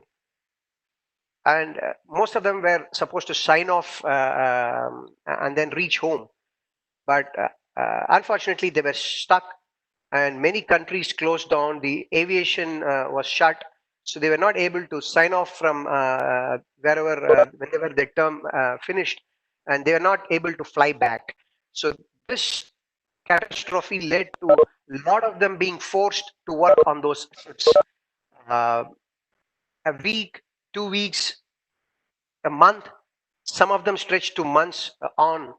And this presented a huge problem. This presented a huge problem. While we see, and in India we saw all the migrant laborers and the plight was all up in the media, and our heart went out for them. As far as the maritime sector goes, the seafarers are the people who drive the engine, and their plight was also similar. They were also not able to sign off and come back home, having the mental trauma. And in any station, any country that they docked, they were not even able to go out. So they were all locked up in the ship and watching only the blue skies and the water. And for the last 3 months, and so continued this. And this is an emotional drain for them. It is a risk for them and for others and the assets that they are entrusted with. So while we are talking about the turbulent times, I feel it's pertinent not only talk about the cargo flow that is missing and the cost escalations and the unproductivity all around us. I just want to draw and highlight the plight of the stranded seafarers. After a lot of effort by IMO and ITF and the International Labour Organization, seafarers were announced as essential workers, thankfully, and the Shipping Ministry, DGFT, and the Seafarers Association then stepped in and organized a lot of assistance for them. So since the 3rd, 4th week of May, we saw a lot of these stranded Indian seafarers coming back through the Vande Bharat flight schemes. It was a tough period for them, but hopefully a lot of them are coming back, and with the business restarting, hopefully their plight will be much better as we go on. But this is a lesson learned, and we are not sure that these breaks or these lockdowns will continue, and how long these intermittent lockdowns will continue. But something needs to be done better to bring back the seafarers whenever it's their turn to sign off and sign on. Yeah, these are some of the challenges that surfaced during the last 3 months for the seaborne community as such.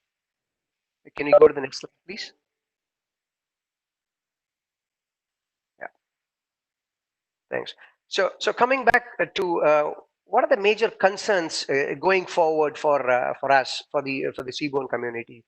Uh, the first one, just like everyone, we are also looking at the second wave, and hoping that it doesn't happen, and hoping it does gets contained medically or by the increased immunity or the community herd that they're talking about.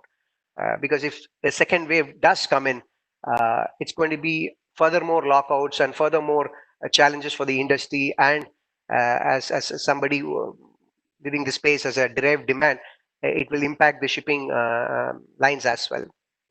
One discomforting trend that we are seeing in the last couple of weeks is the big cities like Delhi and Chennai to some extent, and Mumbai to a smaller extent, their numbers are not growing as rapidly as it was a month ago.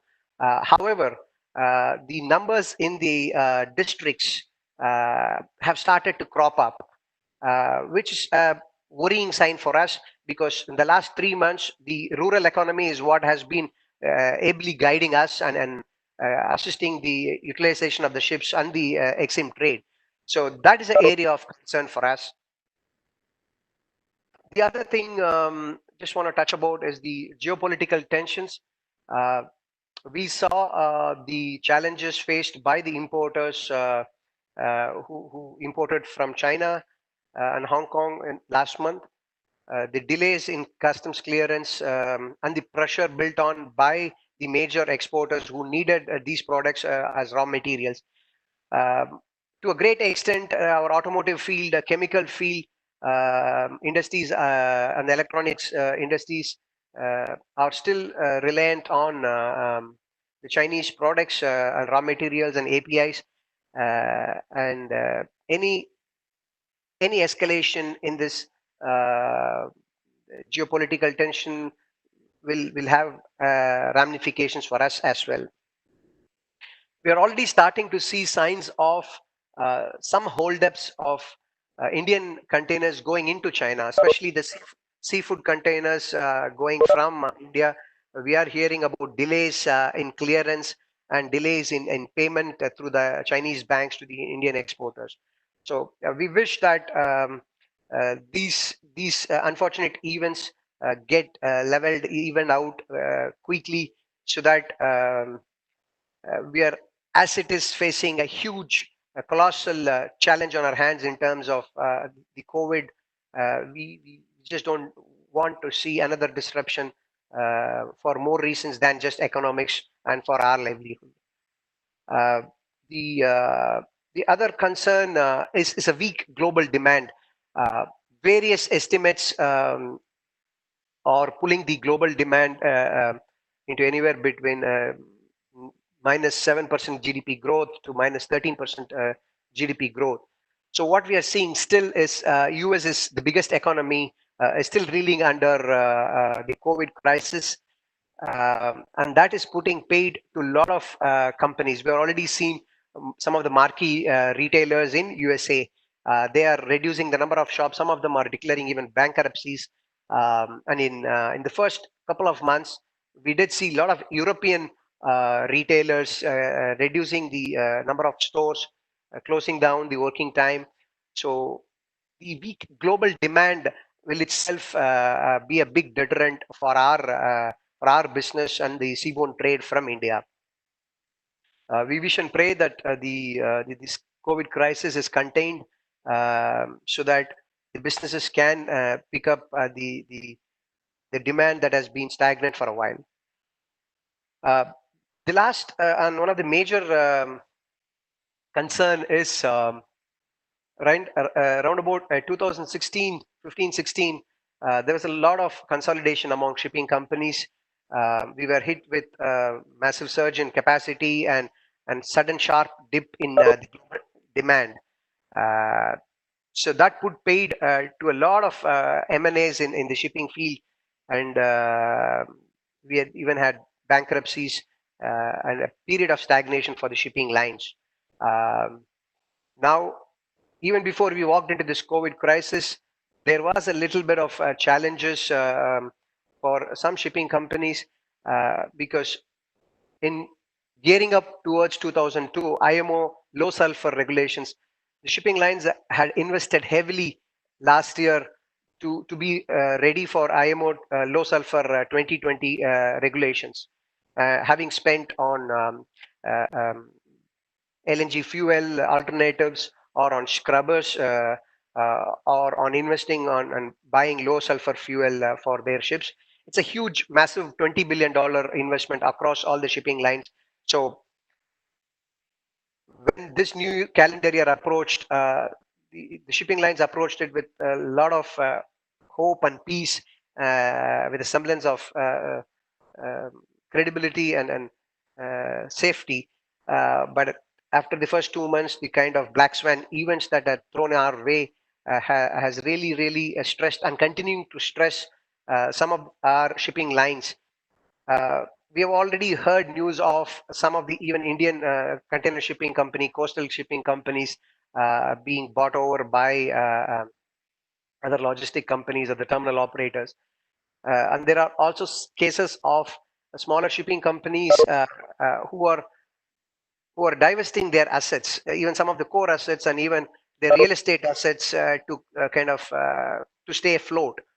So if this trend of low volumes continue and the low global demand continue for 2 more quarters, I'm afraid we might still see the murmurs growing stronger for some more round of consolidation.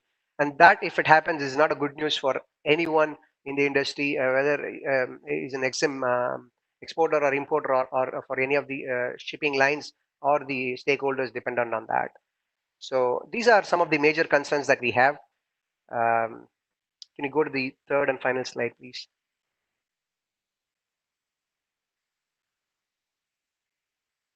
Chinook? Yeah. So having said that, it's not all a picture of doom and gloom. We are starting to see some green shoots. Our rural economy still continues to be stronger. Products like sugar and rice are going very are having a huge demand, whether it's basmati product or non-basmati. There is an extremely good demand, and with our FCI safety stock much above the safety stock, there is a huge quantum of cargo lying for exports, and that is a good sign for us. The rural economy still continues to be strong. Not only that, we have seen a lot of the break bulk cargo, which have been a bit dormant, have started revving up. Coal, iron ore, steel, and project cargo, both on the inbound and the outbound, which have been held back, are seeing the pent-up demand coming up.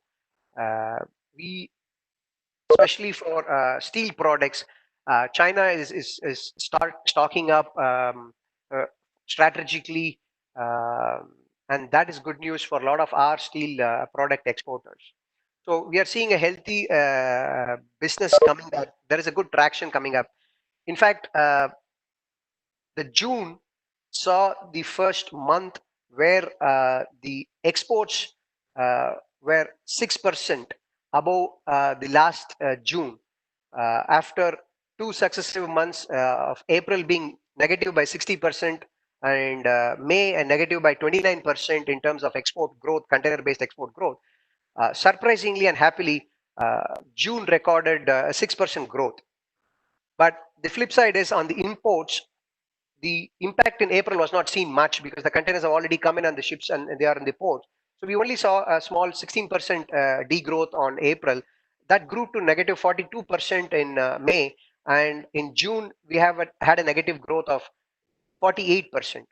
So balancing the first good growth in June of 6% on outbound and a huge negative 48% growth on imports, we have seen the first time in June there has been a surplus. About $0.8 billion we were surplus, and this is the first time we have a trade surplus in the last 18 years. This says a lot about the pickup in the export demand, but it's not all good news, because imports going down by 48% is also a commentary on the domestic business is not picking up steam. So we would like to see this surplus, but when both imports and exports are growing at least at 3 times more than what they are growing as of now. Uh, Coming back to the other point, Europe was the first one to have a huge flare-up in number of cases.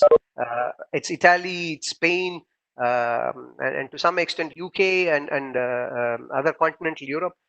Thankfully, they were able to contain that much faster, and we see the demand picking up for Europe, which is counterbalancing the little bit of challenges that the bigger economy like US is facing.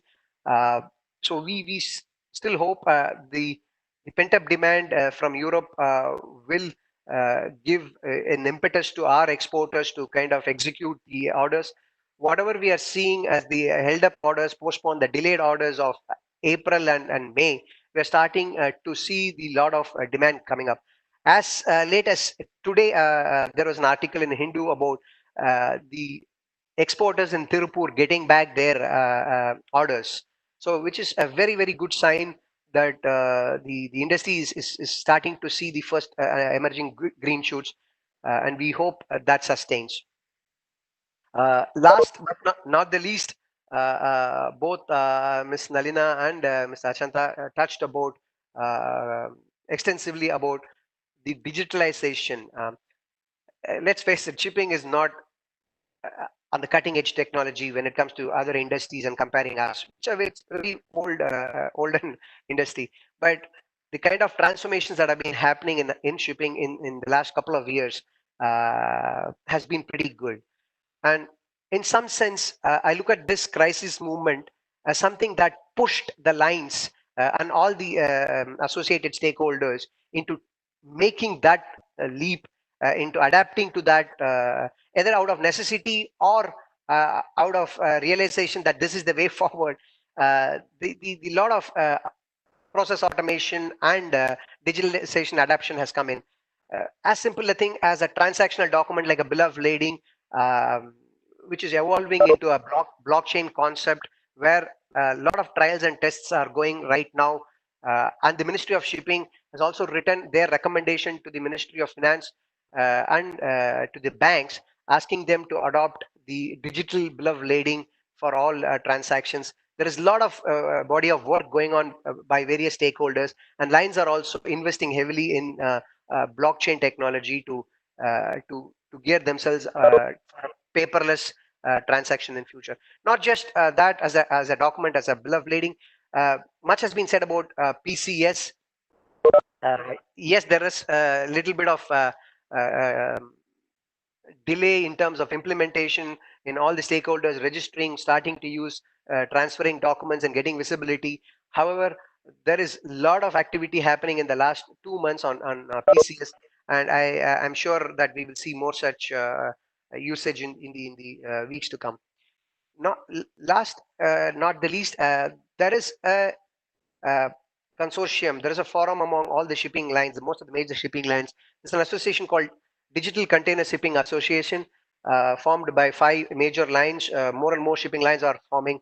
Their objective is to automate the process. Their objective is to digitalize, standardize, and make things interoperability. That could evolve into something with a common platform where customers can transact the booking information. They could also transact, track and trace, even the payment mechanism. So this initiative by the major shipping lines in creating a standardized platform for interaction is something that being worked on, and hopefully we'll see much faster momentum being picking up in the months to come. So while the volumes did nosedive in April, the exports started to show a good scaling up in the next 2 months. And as of now, July trend is also very good. The shipping lines which earlier had missed calls or cut down their services are putting back their ships in all the Indian ports, and the demand has picked up very well. So I hope, uh, given this positive momentum and the industry coming back and hopefully a lot of positive news, good news is around the COVID virus also coming up. Um, we hope and pray to see this momentum going forward, so that the challenges that the seaborne community faced, the shipping lines faced in terms of low utilization, negative margins for a long period, uh, are going to change track and see much better months and years to come. With that, I conclude my brief presentation. I thank MCCI for giving me the opportunity to speak, and I wish the great future for that association and all its members. Thank you very much. Thank you, sir. It's now my privilege to present Mr. Mohana Sundaram, because all of us, the logistics service provider, exist because he exists. He is the user. Mr. Mohana Sundaram is General Manager, Hyundai Motors India Limited, having previous experiences with Renault Nissan Automotive Private Limited and with Ford India. His job profile is he has taken up a greenfield project here, and his particular attention has been in customs and trade compliances, import of CBU car and auto parts classification, domestic and international logistics by air and sea, and the various issues involved in transfer pricing and special valuation with customs.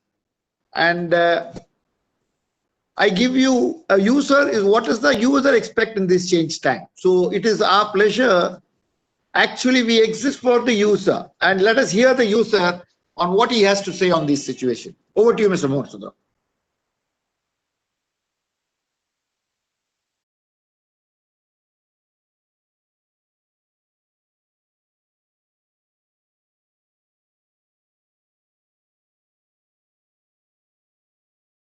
Sir, kindly I unmute, sir. You have to unmute yourself, sir. Mohana Sundaram, sir.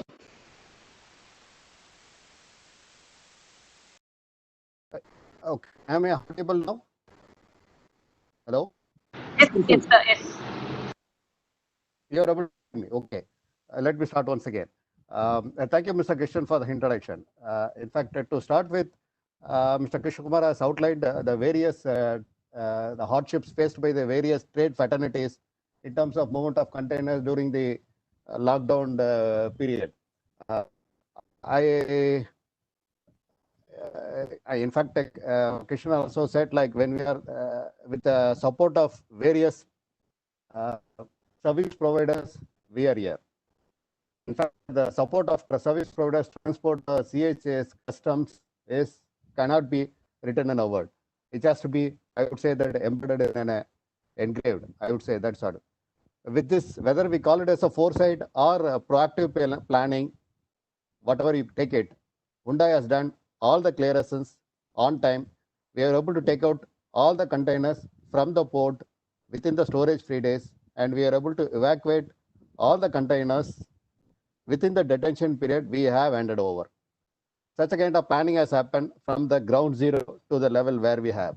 Because talking about the transaction cost of 8 to 13%, which is the global norms, which we cannot afford. The reason being, our contribution to the GDP is about 30%. Any cost escalation will definitely have a great impact on our costing of the car. Already cost is skyrocketing, which we cannot afford to have. So a lot of planning has gone into that to make things happen. Because of that, we are able to contain all the cost. With this background, and also since we are just overshoot the time, let me just straight away go to the expectations of the trade on this. The first one is almost all the importers like us, not only us, at least we are able to do it, as I told you. I'm talking on behalf of importers who has incurred huge demurrage and detention charges, either at the port or the CFS. Of course, the government given some kind of notification, which has been truthfully followed by certain ports, but not by others also. Wherever it is possible, I would request the port and the shipping line to consider this as a special request to extend the free days and or like waive of the storage charges, which will be greatly helpful mutually, both for the trade as well as for the shipping line, to reduce the transaction cost.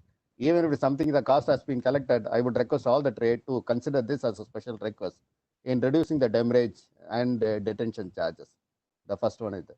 The second is there are various heading the shipping line charges, either the destination charges or the origin charges, which is very difficult to understand for the layman. I would request you to consider the charges to be reduced, at least for a short period of time, till all the trade comes up to the terms and settles that.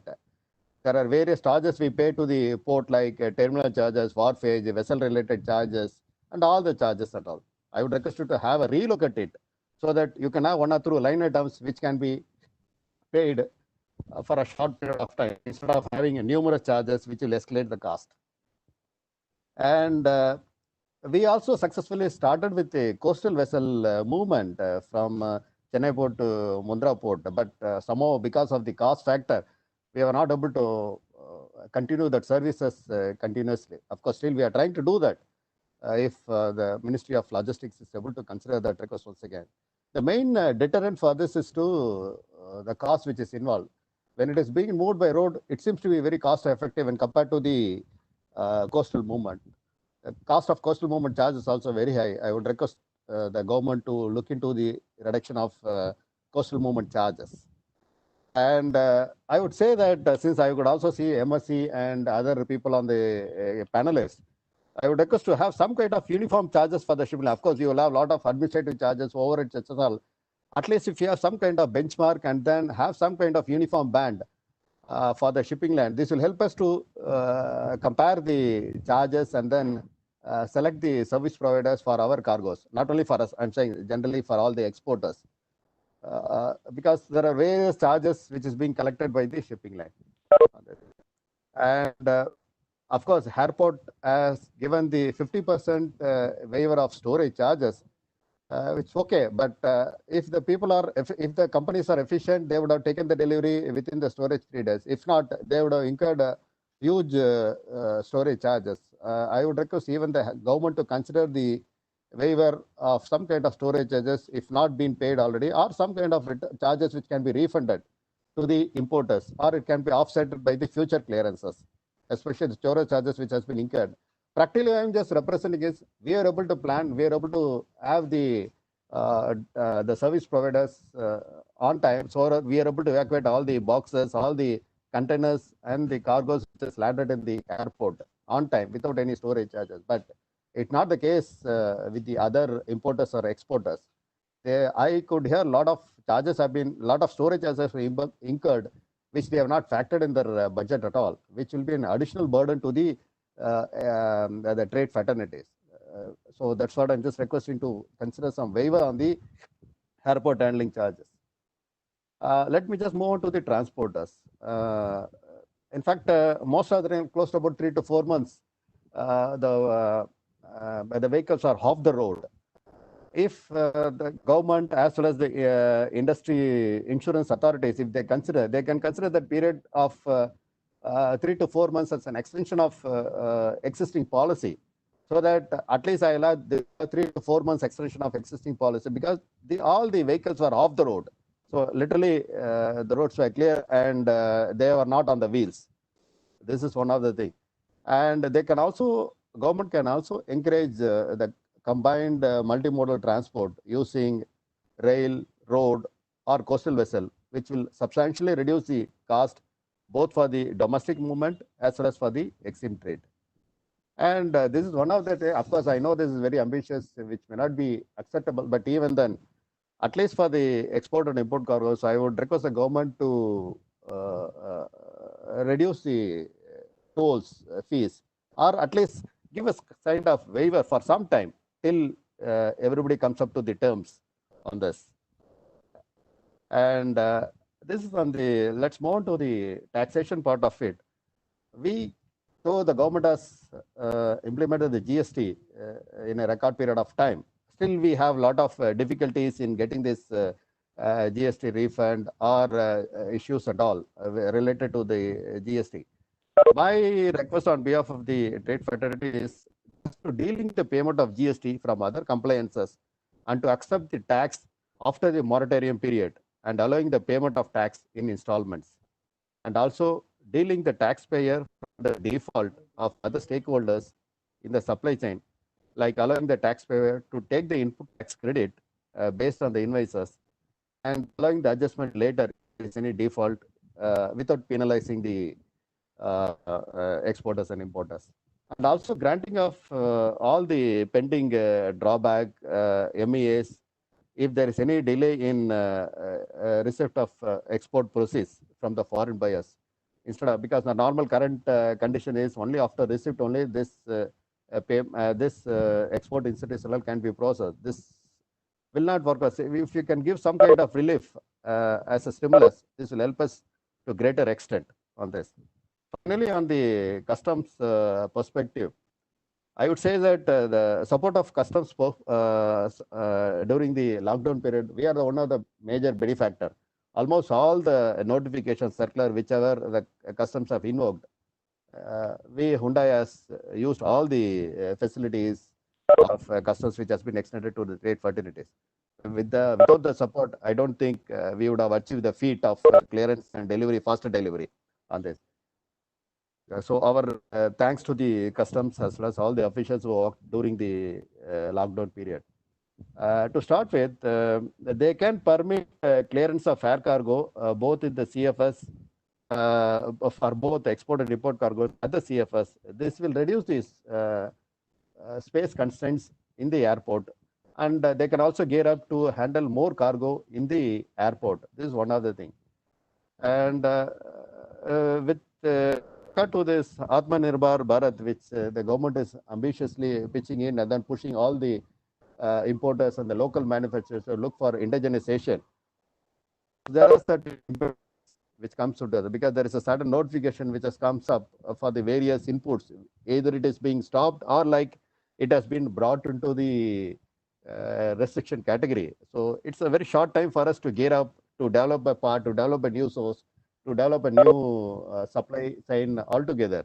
So at least they can give some kind of time for us to plan and execute.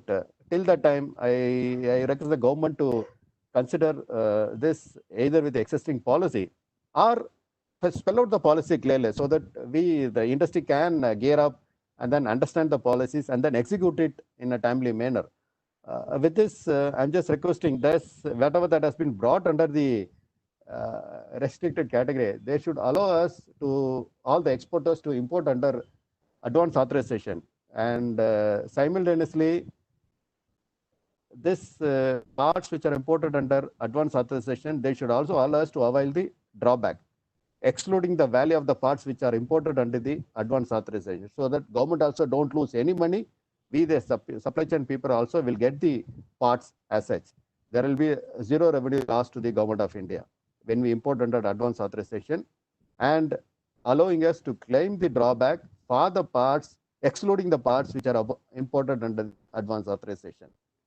And next is on the digitalization.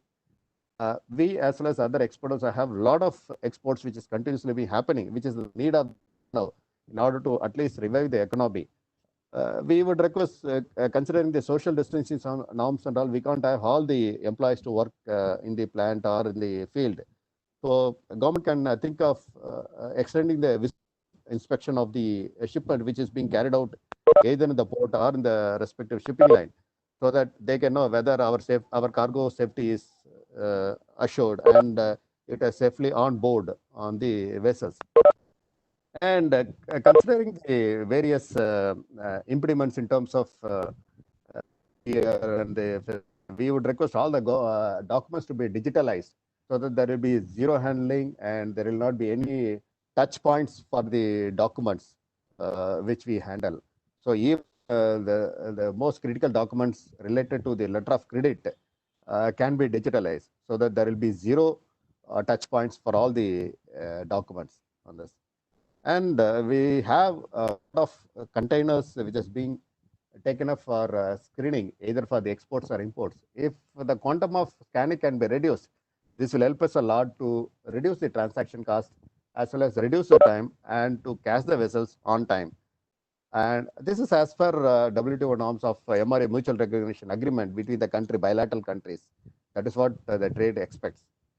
And added to this, there is a beautiful scheme of income tax, Vivat Se Viswa scheme, which has been introduced for the income tax compliance, voluntary disclosures. If the government can think of the schemes related to export cases, it can speedily handle the cases which is being pending in various forums. And thereby they can also reduce the considerable duty or fine or penalty, whatever the ways in which it is being collected, so that they can also see the finality of the cases, both with the government as well as with the trade. These are some of the points which we just wanted to put forth. With these points, we expect at least 1 or 2 points for the government to take it up and then implement. This will be a great relief to the trade, to all of us, and also to all of us. Thanks to all for hearing me. Thank you. Thank you, sir, for your list, which are very valid. Now I hand it over to Uday Bhaskar to take the second part of this program. Uday Bhaskar, please.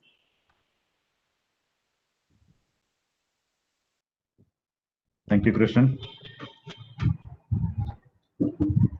Ma'am, are we ready to start the second session?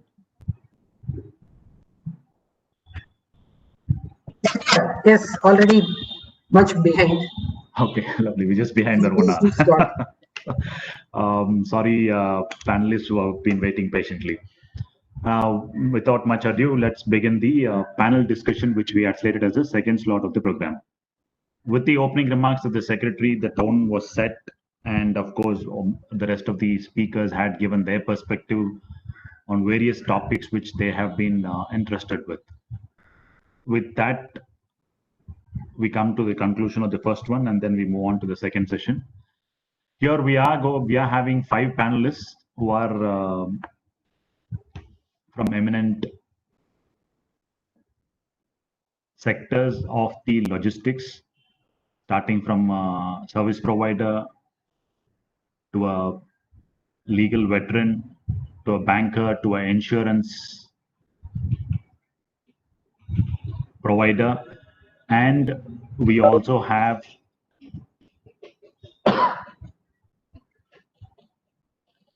someone who is going to talk about what needs for them as a new normal.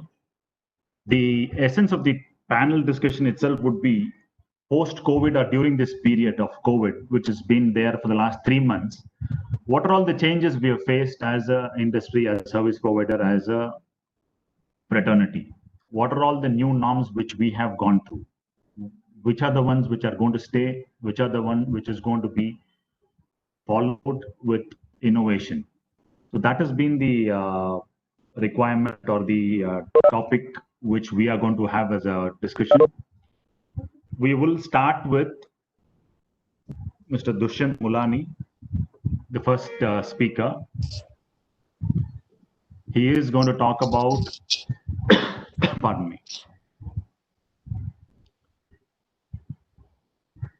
what a service provider has evolved as during this difficult periods and what are all the changes which he as a service provider will give to the trade. A brief on Mr. Mulani. He represents a firm which is close to 100 years old, 10 decades is what we are aware. And he is a member on the board set up by DGFT. And he is Vice President of BCBA, that is Mumbai Custom Brokers Association, interacted and is interacting actively with various meetings held by departments for the benefit of its members. And he has a vast experience of more than 25 years in this field in end-to-end logistics. And he was also instrumental in rolling out the single window project and has closely worked with the customs department in the effective rollout of this project.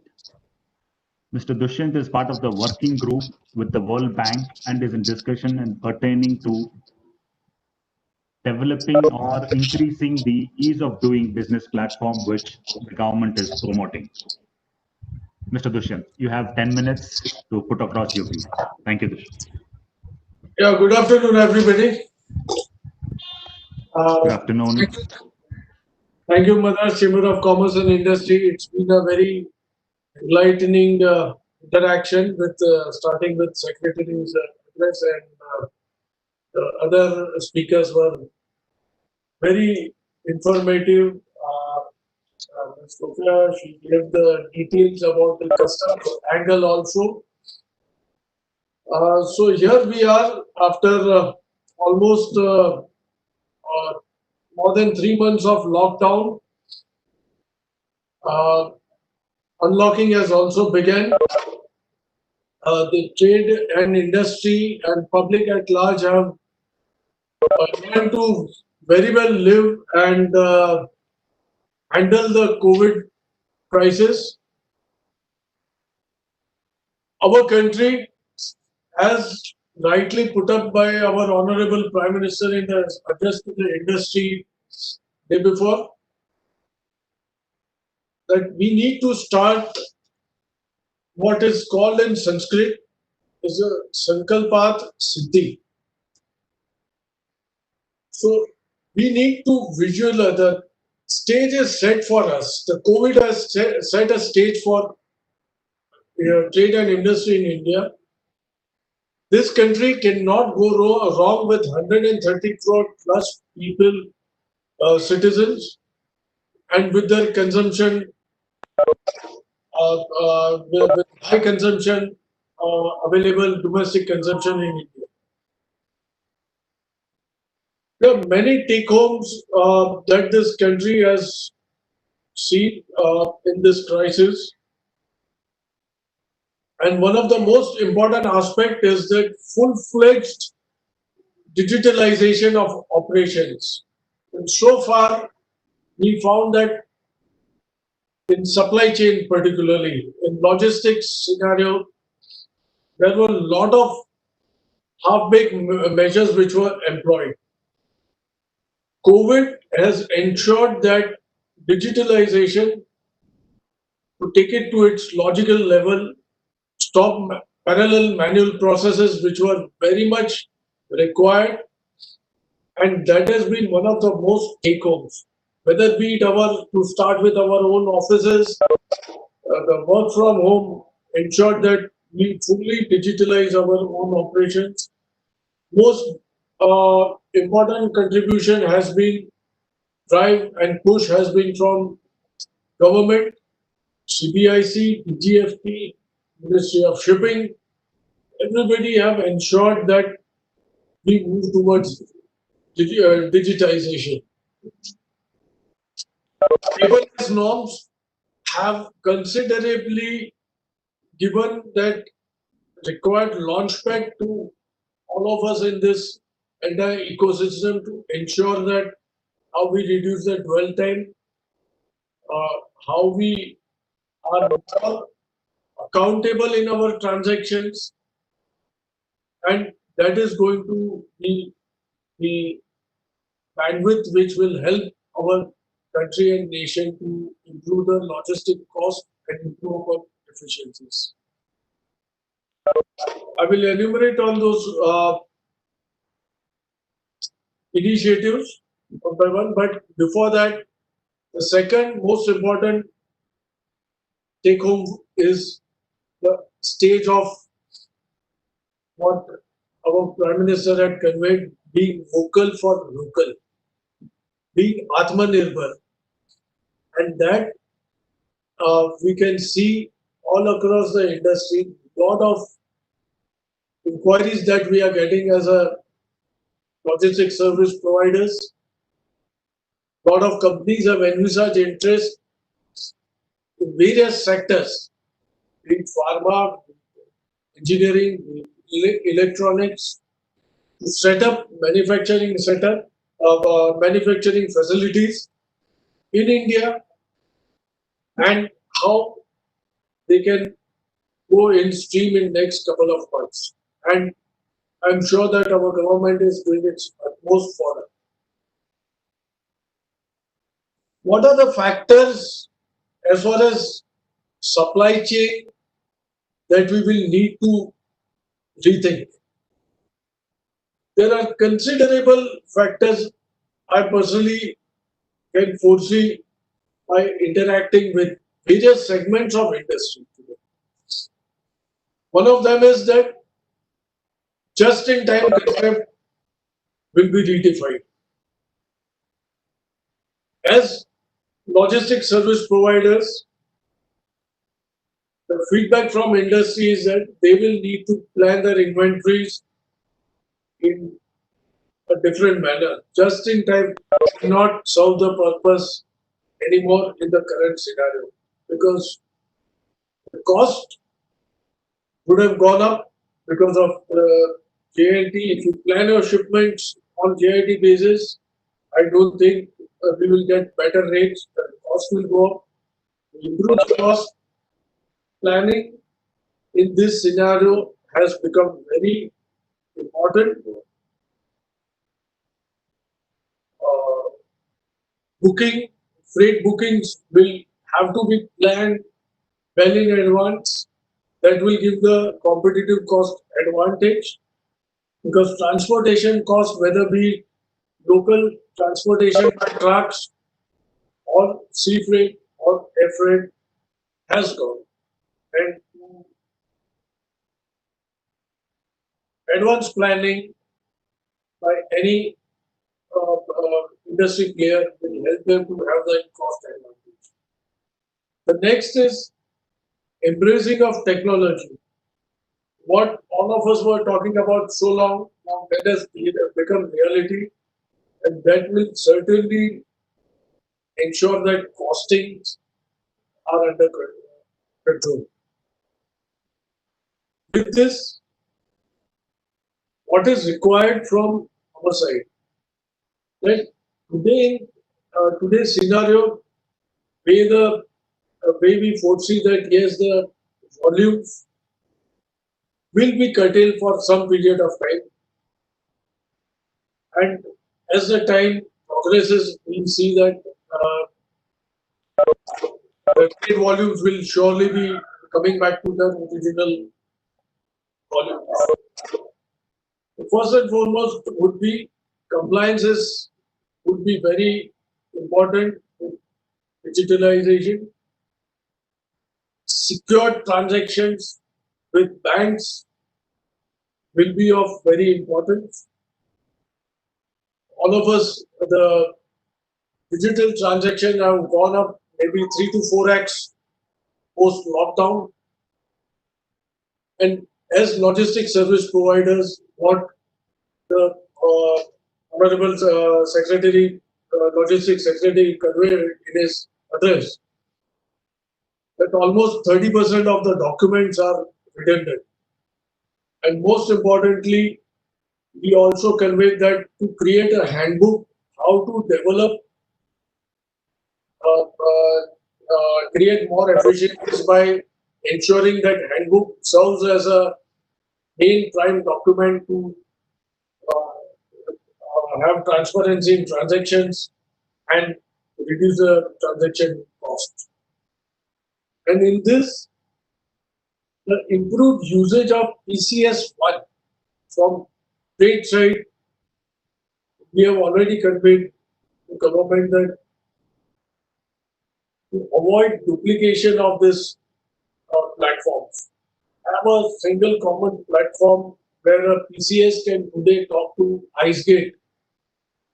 And the presentation given by ma'am today was there for all to see that what progress, what wonderful progress has been made by CBIC in IceGate.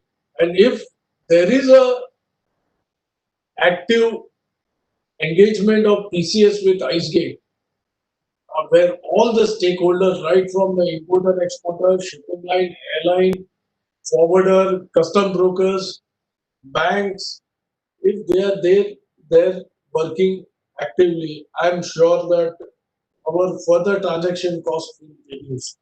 Availability of advance invoices by shipping lines and forwarders, payments to them on that same platform will help trade and industry to cut down further at least 24 to 48 hours at one go. And I'm sure that the Logistics Secretary has set the ball rolling for that. You have a minute, Mr. Mulani. You finished? Yeah, so I think that is what it is, and insurance will be one aspect. I'm sure other panel speakers are they will be enlightening us about it. Thank you, Mr. Thank you, Mr. Milani, for being crisp and echoing the Secretary's thoughts and what the government has stepped in. Next, we have in the panel Sri Vamshidhar. 1 minute, let me pull out. Swarna, can you screen share his profile?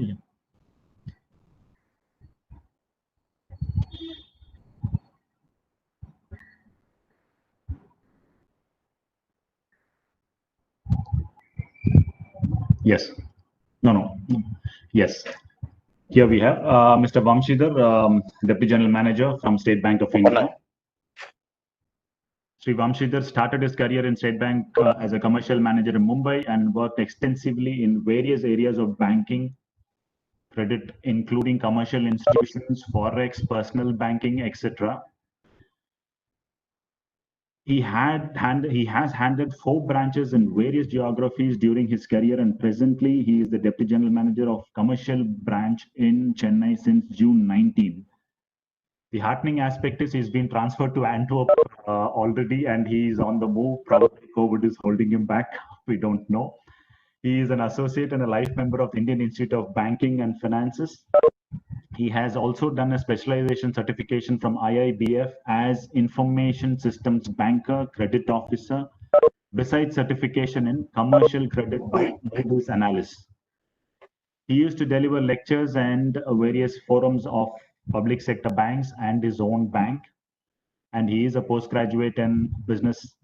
I can't see the last line, Swarna.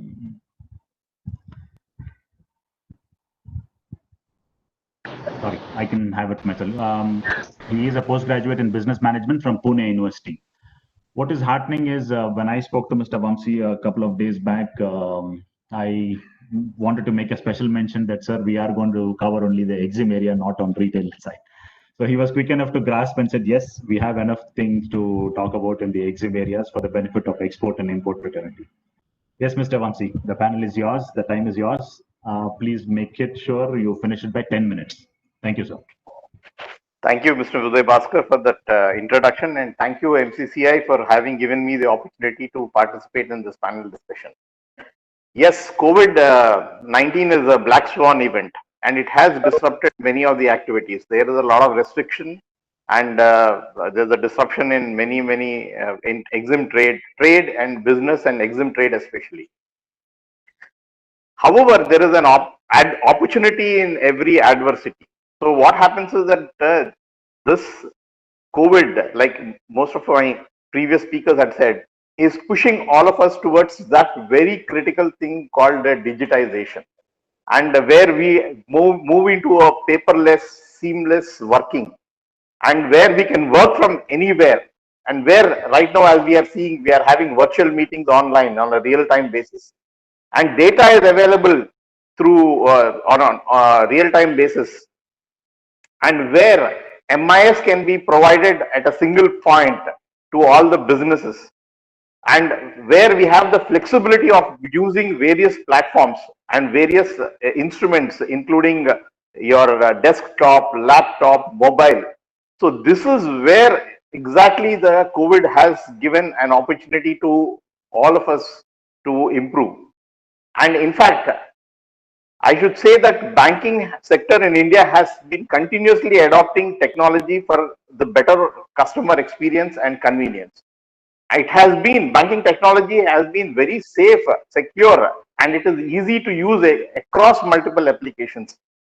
And in fact, we have had banking technology for almost 2 decades now, and which have been using very safely, and banking, based on the customer feedback and experience, banks are making a lot of changes in the technology to bring about the best in the class as is available across the world as such. Now let me bring to you what are some of these digitization things which could basically kind of facilitate Exim trade to us. In this, I would say that we had actually various, what should I say, standalone platforms we had, like corporate internet banking was there, Then we had a standalone e-trade was there, a standalone e-forex was there, a standalone cash management product was there, and a standalone we had the supply chain finance. All these things were there.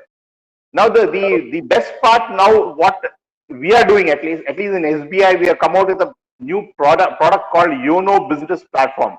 In this YONO Business Platform, what we are doing is that we are merging all these experiences, all these journeys, including this corporate internet banking, which I call it CINB, this e-forex, e-trade, the supply chain finance, CMP, everything into one. So the best part of it is basically it is a single sign-on product, basically. So if somebody signs on into it, you are signing on into the entire gamut of various applications which are available. However, it is very, very safe and secure, basically because it is not that somebody signs on into it, he has got access to all the various applications. Based on the company's policy, the rules can be set as to who can be given access to each of the applications as such. And it works very safely on a maker-checker concept, whereby once somebody makes it, there will be a few others who will be checking that particular transaction before it is put through. And you can also have multiple checkers, so that that gives an additional added security to it. And in addition to the OTP which is generated to the checker when a transaction is being put through, you can also use something called own self-generated OTP can be used. Then you can also have a digital signature affixed before putting through the transaction. Now, what does all these platforms do basically? So we are looking at, I'm trying to focus on two main outcomes which are required post-COVID. One is basically how do we kickstart, get our cash flows moving in the businesses in Exim trade. Number one. Number two is that how we get our supply chains in place. These are the two main challenges, and how we banks can address these two aspects for the Exim trade. That is what I am going to deal using all these various applications which are there. Now, basically, our corporate internet banking can be used basically for a lot, including along with the cash management product, can be used for a good amount of activities, including your collections, because that is the main thing which is required as such. So the collections can be used very safely. We can have a virtual account number based collections are there. You can give virtual account numbers to your various customers across the globe, whereby they can make the payments directly into the account through the and which can hit your account, whereby you can use that WAN as a means whereby you can have a MIS directly to know that and reconcile your books as to from where the particular collection has come. Then we are also providing what is called something like an SBI Collect. An SBI Collect is some kind of a customized secure link, whereby which otherwise if the corporates have to maintain, they have to kind of a cost involved in maintaining a secure website or a secure link. Instead, you can kind of a piggy ride on the bank's secure link, and it directly hits the bank, and you can use that link for making the payment directly into the account. So this is as far as the making the collections into the account is concerned as such. And then there are payments which are to be made, the various payments to your vendors which are to be made. All these can be made using and salaries to be paid to your employees. All these things can be made using corporate internet banking. It is like you can have multiple credits, multiple debits at one time. You can have an upload of an Excel sheet whereby in one go so many payments can be made. In fact, we can provide templates so that one needn't create the Excel sheets again and again. So the particular template can be used basically to kind of use again and again, which when the payments are to be made over periods of time, and that can be used as such. So this is as far as the corporate internet banking. And corporate internet banking, we are also providing the facilities of uploading all your stock statements for the customers, all your financial follow-up reports, all these various documents which are there, all of them can be uploaded through the corporate internet banking for the customers as such, so that there need not be any physical movement of papers, physical movement of people coming to the bank to hand over things, all these things can be made through this corporate internet banking as such. Then next, we have what is called as the e-trade, basically. So what happens in e-trade? In e-trade, it's basically a journey whereby it enables a paperless, seamless opening of various letters of credit can be opened without any physical paper movement, actually. Nobody need to come to the bank. In fact, Mr. Mohan Sundram was just asking about whether we can have that kind of a thing for LCs. Yes, we do have this whereby nobody needs to come to the bank. Once they can be, it is a once somebody is in, at least in SBI, I can say that in YONO business with an omnibus application, one can get registered with in YONO business. One needn't come to the bank for opening LCs. They can send, they can kind of make the application online, and then we are doing it right now seamlessly and without paperless. So there is no physical movement of papers. In fact, we will be shortly kind of enabling the same paperless scheme for both, for also bank guarantees and SBLCs also for corporates, actually. Mostly what we are finding it in bank guarantees, particularly in inland customs and all those things, they require the physical papers. Otherwise, if the physical paper can be done away with, if the customs are accepting or the ports are accepting without physical papers, we can kind of online, we can have this SBLCs and the bank guarantees actually provided on an electronic form to the thing. So we are geared up for that, actually. That's part of the thing. Then we also have the trade finance, that is basically bill negotiation and bill discounting. We do have bill negotiation under the LCs and bill discounting under open credit also. We do have under this trade finance package that we have. And in fact, actually, we are able to also provide, for the purpose of supply chain financing, we are able to provide buyer's credit from our foreign offices. SBI has a presence about 233 foreign offices in about 32 countries, and all the foreign offices are providing trade finance solutions and other solutions to the India-based corporates. And basically, we are able to give very good quotes for this, and we are geared up for buyer's credit by way of providing an SBLC from the domestic office in India, and also providing suppliers credit. So this is basically, as far as the supply chains are concerned, that is this helps it. And recently, the government is coming out with what is called a TREDS platform for MSME, whereby we can actually get into the invoice financing once this particular TREDS is formalized, and once it starts going, we can also do an invoice or receivables financing based on the acceptance by the buyer.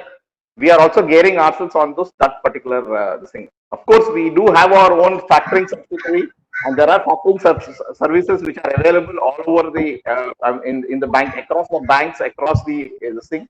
And these factors help in giving open finance, open credit to the whereby with either with recourse. And in fact, in India, basically the factoring services is mainly with recourse, and there is also what is called forfeiting services, which do happen without recourse. However, in India, it has not yet gained popularity. So for the time being, we are actually containing ourselves to mainly to the factoring services. Then we have something called e-forex. In the e-forex, we enable electronic forex trading. That is the basically buying and selling and booking forwards seamlessly and without paper through electronic mode, actually. So it enables the corporates basically to set up what is the rate at which they want to, the minimum rate at which they want to sell, or a maximum rate they want to buy. So that kind of a thing they can set up, where and they can get their transactions through as such. And RBI has recently come out with what is called, for a price discovery for the various exempt businesses. They have come out with what is called a FX retail. In this FX retail, which is a platform which has been created by the Clearing Corporation of India Limited, what happens is that the corporates and businesses can register with their relationship banks, and they will be given access to a platform, to the CCIL platform, whereby they will be buy and sell forex trades which are quoted on the platform. Instead of going through the banks, they can as well quote, like if one business quotes a sell rate, other business quotes a buy rate. These can be matched these can be matched. This is a very, very new one, which is actually now being set up by the CCIL, and we are already started enabling our customers access to this FX retail, which will work out very well to the best of my listing as such. So then we also have a journey called e-freight. In e-freight, without paper, the corporates and the businesses are able to pay for their railway freights, railway rates. They are able to pay, and we want to extend this even to the shipping lines, whereby the payment for the freight, shipping freight, everything can be done seamlessly without any movement of paper as such.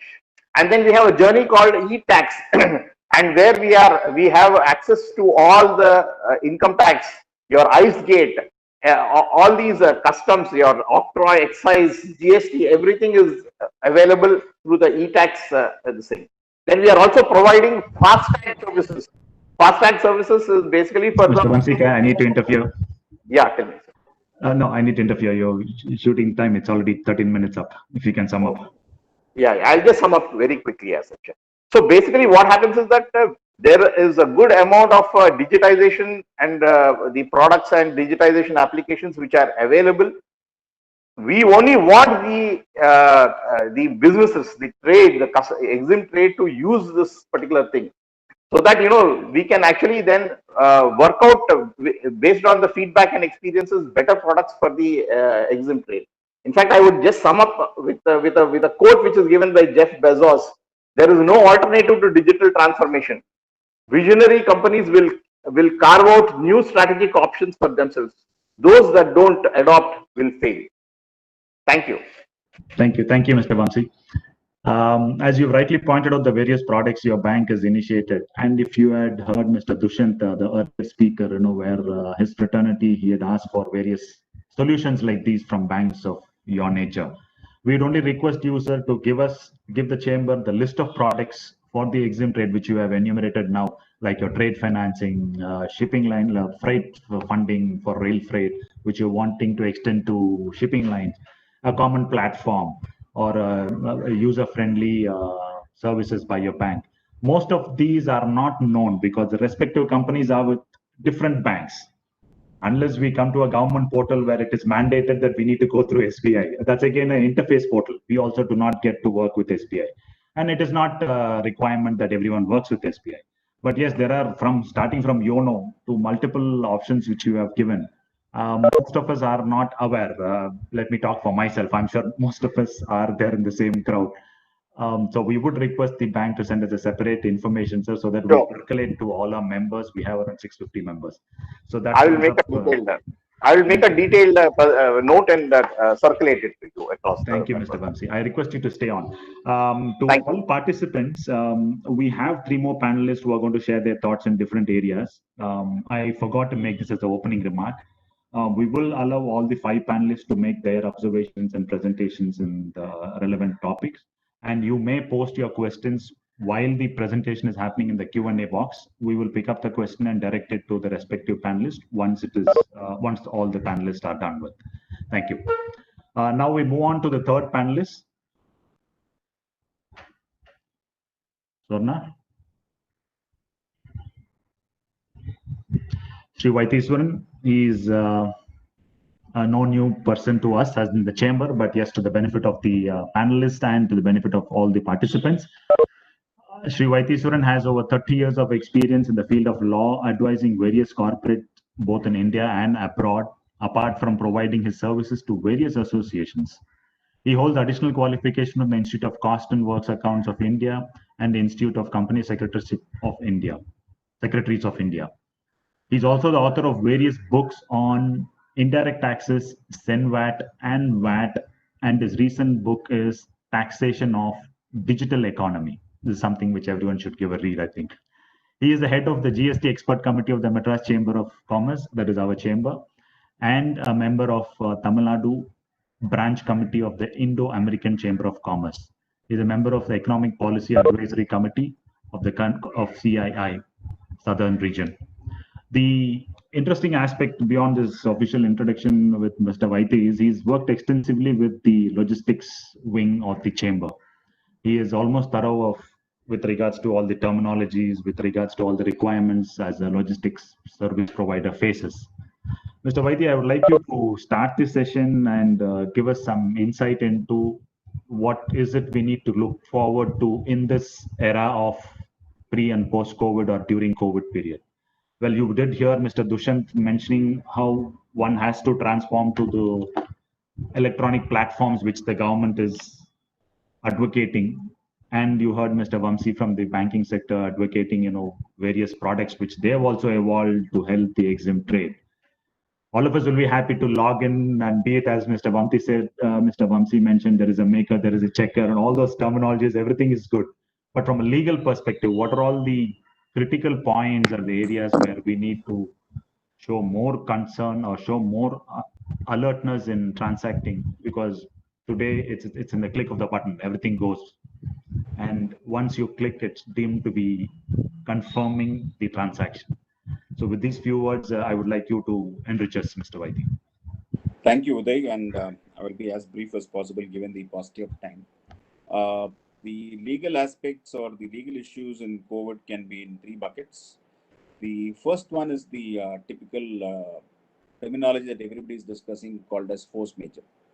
In fact, the last few months, our office has been looking at all kinds of contracts. We've been asked to look at and review every contract clause and look at the scope and ambit of the force majeure clause. And this is typically relevant in the context of committed contracts and long-term contracts, where the foreign buyer chooses a particular exporter on the basis that he would continuously supply his requirements. And this pandemic is very peculiar that one country opens up, another country closes. So the lockdown is not uniform. The opening is also not uniform.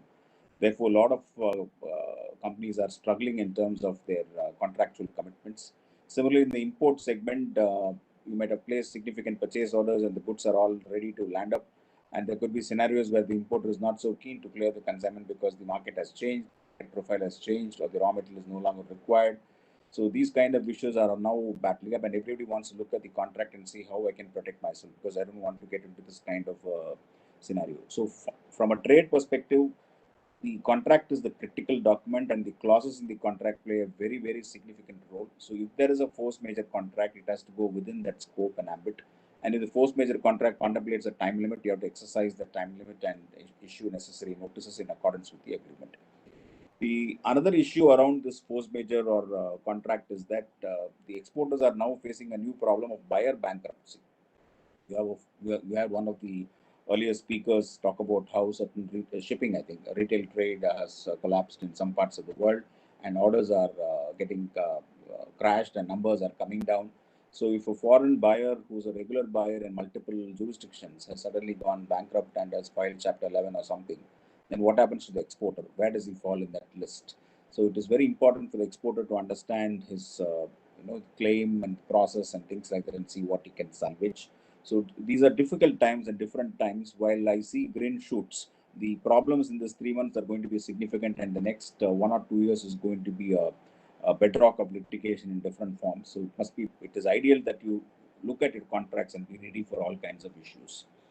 The second thing which you need to look at is in case somebody is going to say force majeure has prevented an obligation. I just heard one of the users saying that how pandemic did not affect them at all, and they were able to clear everything on time and they did not even have to pay a detention charges. So that is a live case example of somebody beating the whole curve and successfully handling the pandemic. We should probably have a separate session with that gentleman and learn so much from them in terms of how to do business. But if you are in a situation where you are not so luckily placed and you have to defend yourself in terms of force majeure and the fact that you are actually prevented, then you need to marshal all kinds of evidence at this point of time. You need to keep in track with the government orders, the notifications, the advisories, the emails, the all communication that has come from local corporation to councillor to whatever has come to show that you are actually prevented from acting on, you are actually prevented from moving forward, you are actually prevented from getting the drivers, you are not able to move the transport lines. So all that records has to be kept now because you lose track of it later in case you have to defend it at some point of time. So the first thing I would like to emphasize is as far as the first box is concerned, contract becomes critical, and future even more you have to be careful as to how you craft your contracts. The second one which I want to talk about is that there were a lot of this request saying that everybody should waive the demerit charges, waive the detention charges, waive the penalty charges, etc. Well, it is very interesting. If an importer or exporter is in business, the CFS is also equally in business. And where will the CFS get the money if every amount has to be waived? So it's an interesting debate as to who's right and who's wrong. And government has given some kind of advisory. But whether that advisory is legal or not is right now pending in Supreme Court. So one of the associations has gone to Supreme Court to say that these advisory should be complied with. But there are also writ petitions which have been filed in different courts saying that, in fact, interestingly, writs have been filed even against a freight forwarder, and the court had to say that how can you file a writ against a freight forwarder? Then a writ was filed against the customs department saying that you should direct the freight forwarder to do something. So then the court said, why would customs department get into your picture? So different people are trying different methodologies to see how they can battle this cash flow impact of leverage. But I would advise some kind of a peaceful and a negotiation-based approach. It is not as if everybody is going to be very rigid.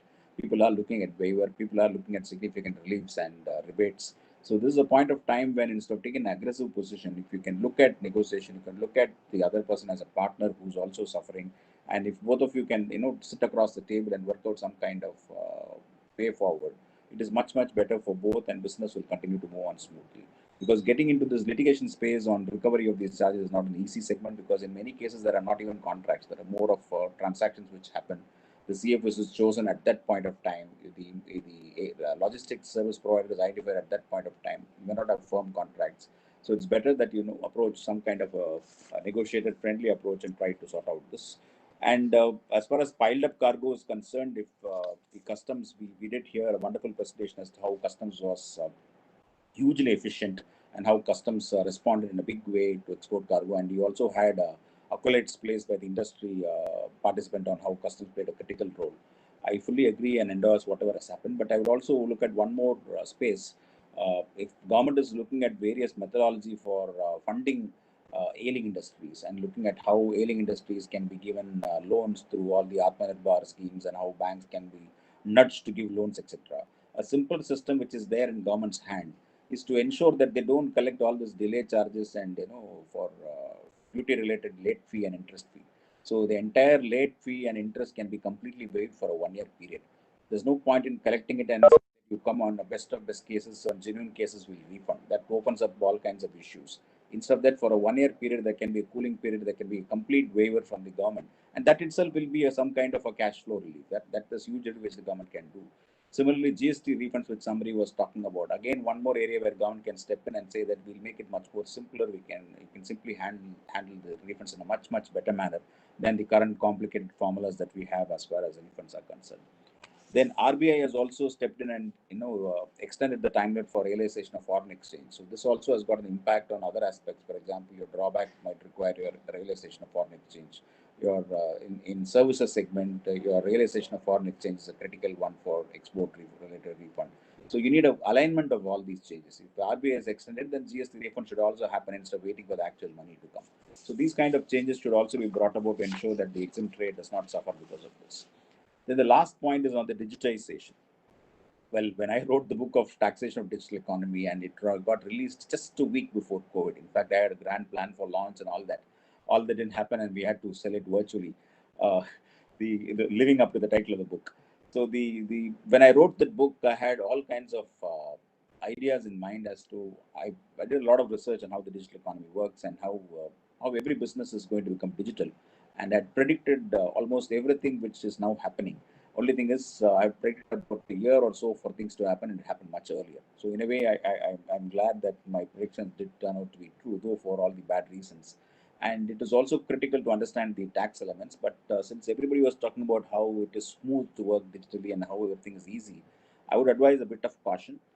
Just like how everything is smooth and effective in digital, cybercrimes are equally smooth and fast in digital. So if you grow 3 times in digital space, the cyber crime perpetrator grows 10 times in that space. So there's always a possibility to step ahead. So along with your initiatives on digital, you must also be aware of security. Your cyber security you must be paranoid about security, even though how much ever you do, there can always be a weak link. I'll give a simple example. One of the gentlemen was talking about how efficient it can be done through banks and how e-banking can facilitate everything. Absolutely, yes. It's clear it is possible. But the bank would probably have the best of antivirus supports and technology, and their systems will be well protected, their servers will be well protected. Whereas your laptop or your system which you're operating from may not be adequately protected. So even though that site might be actually protected, when you're viewing it through your lens and when you're viewing it through your system, there are enough Trojan horses which can work in enough ways to capture your data. So you must ensure that your site, your systems are also even more protected.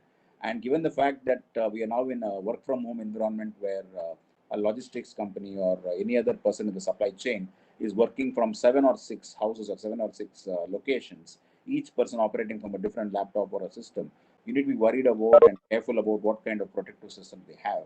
There could be an employee who's having a laptop which is very, very safe according to you, but then he hands it over to his child, to his daughter or son to carry out his own requirements, and the website that which the daughter or son looks at might send some safe package which can sit into the system and do some harm later on. So you have to be very, very careful as to who has the access to the system and what kind of use is there, especially when you're dealing with these kind of business things completely online. The last point I will complete with that. The latest Supreme Court decision is that every notices cannot be served properly through the code because of COVID. Postal is not possible. Courier is not possible. Therefore, it is very much permissible to serve any legal notice or communication through email or even WhatsApp. Now, if that is the kind of opening that has happened, you need to be very clear on your inboxes and declutter them and be ready for all kinds of communication, because a letter would have simply come and sit in your inbox. You won't even know that a notice has come or a force majeure event has been identified. So while the digital world is all hunky-dory and beautiful, safeguards are critical. And if safeguards are there, it's a beautiful digital journey. And thank you for a wonderful opportunity.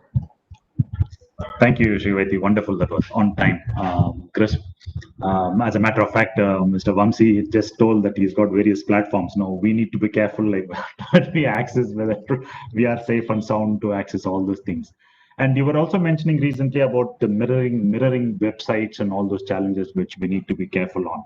Yes, there is a lot of concern, and I think this is one of the new normal which we need to keep in mind while transacting all and sundry transactions with banks, insurance companies, a shipping line, or a exporter to transfer money and things like that. As a matter of fact, Mr. Vamsi said credit also can be transacted without the interface of the bank. So merchandise can be paid to USA, so we don't know who's getting paid or whose bank is getting credited.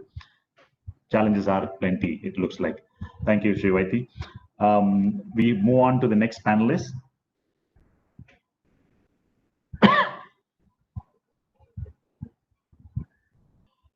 Sri Kannan. The topic is on insurance. He is the head underwriting on marine liability and head of global business at Royal Sundaram Insurance Company Limited. Sri Kannan has over 33 years of experience in general insurance. He is associated with Royal Sundaram General Insurance Company Limited for the last 12 years. His responsibilities include head of marine liability, employee benefits, that is group health, personal accident and workman compensation, and global businesses. His experience in underwriting across all commercial lines of business. He has a fellow of Insurance Institute of India. My apologies. Mr. Kannan, you have heard the three panelists who have spoken prior to your time. One spoke about how we need to change, the other spoke about his products, and the man with legal perspective spoke about the challenges we face in the other two. Now, critically, you form the most important person, insurance. You need to insure all three of them or all activities or most of the activities. And I'm sure you have a lot of caveats. We need to do it this way, we need to do it that way, and we need to follow the ifs and buts carefully. So with this few words, I request you to share your thoughts on how this COVID time has changed the perspective of an insurance provider and what are the challenges we as users need to be wary about or careful about. Your time starts now, Mr. Kannan. Thank you.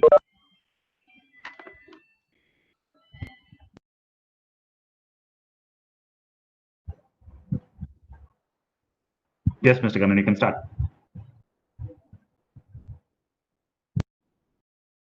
Thank you, Mr. Uday Bhaskar Reddy. Topic here is insurance and protection in COVID era. And after hearing all speakers before me, it will be a cliche to say that, COVID times have thrown us many challenges for the trade and commerce. Lockdowns have actually virtually suspended the trade and brought severe strain on our cash flows. Therefore, to conserve resources in the new normal scenario, movement of goods in sound condition from the consignor or the seller to the buyer or the consignee becomes very important. One of the basics of risk management is risk mitigation and protection. As money and time are now scarce, what is very important is the quality of the deliverables. So what are all the quality of deliverables? The first is the product itself. The seller must ensure goods meets with every aspect of the specification for the buyer. For example, if it is going to be an agricultural commodity and the moisture level should be at X percentage, any percentage more than that may lead to a condensation during transit and may not be useful to trade for the buyer. Time will have to be spent by the seller and the buyer to remedy or make good that loss. The other important aspect of quality of deliverables is in the packaging or packing.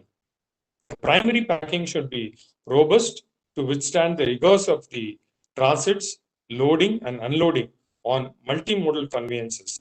Preferably, if there should be a secondary packing to provide more protection to the cargo during transit. For example, unitization of cargo, palletization, or containerization. And the other important aspect of quality of deliverable is the selection of the conveyance itself.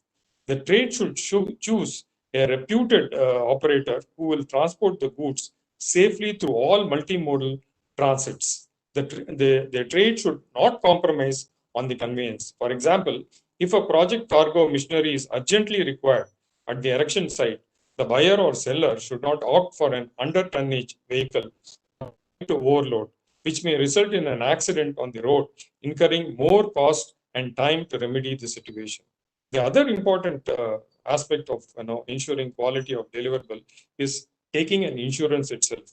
This is a very important document that transfers the risk from the trade to the insurance company for a small fee.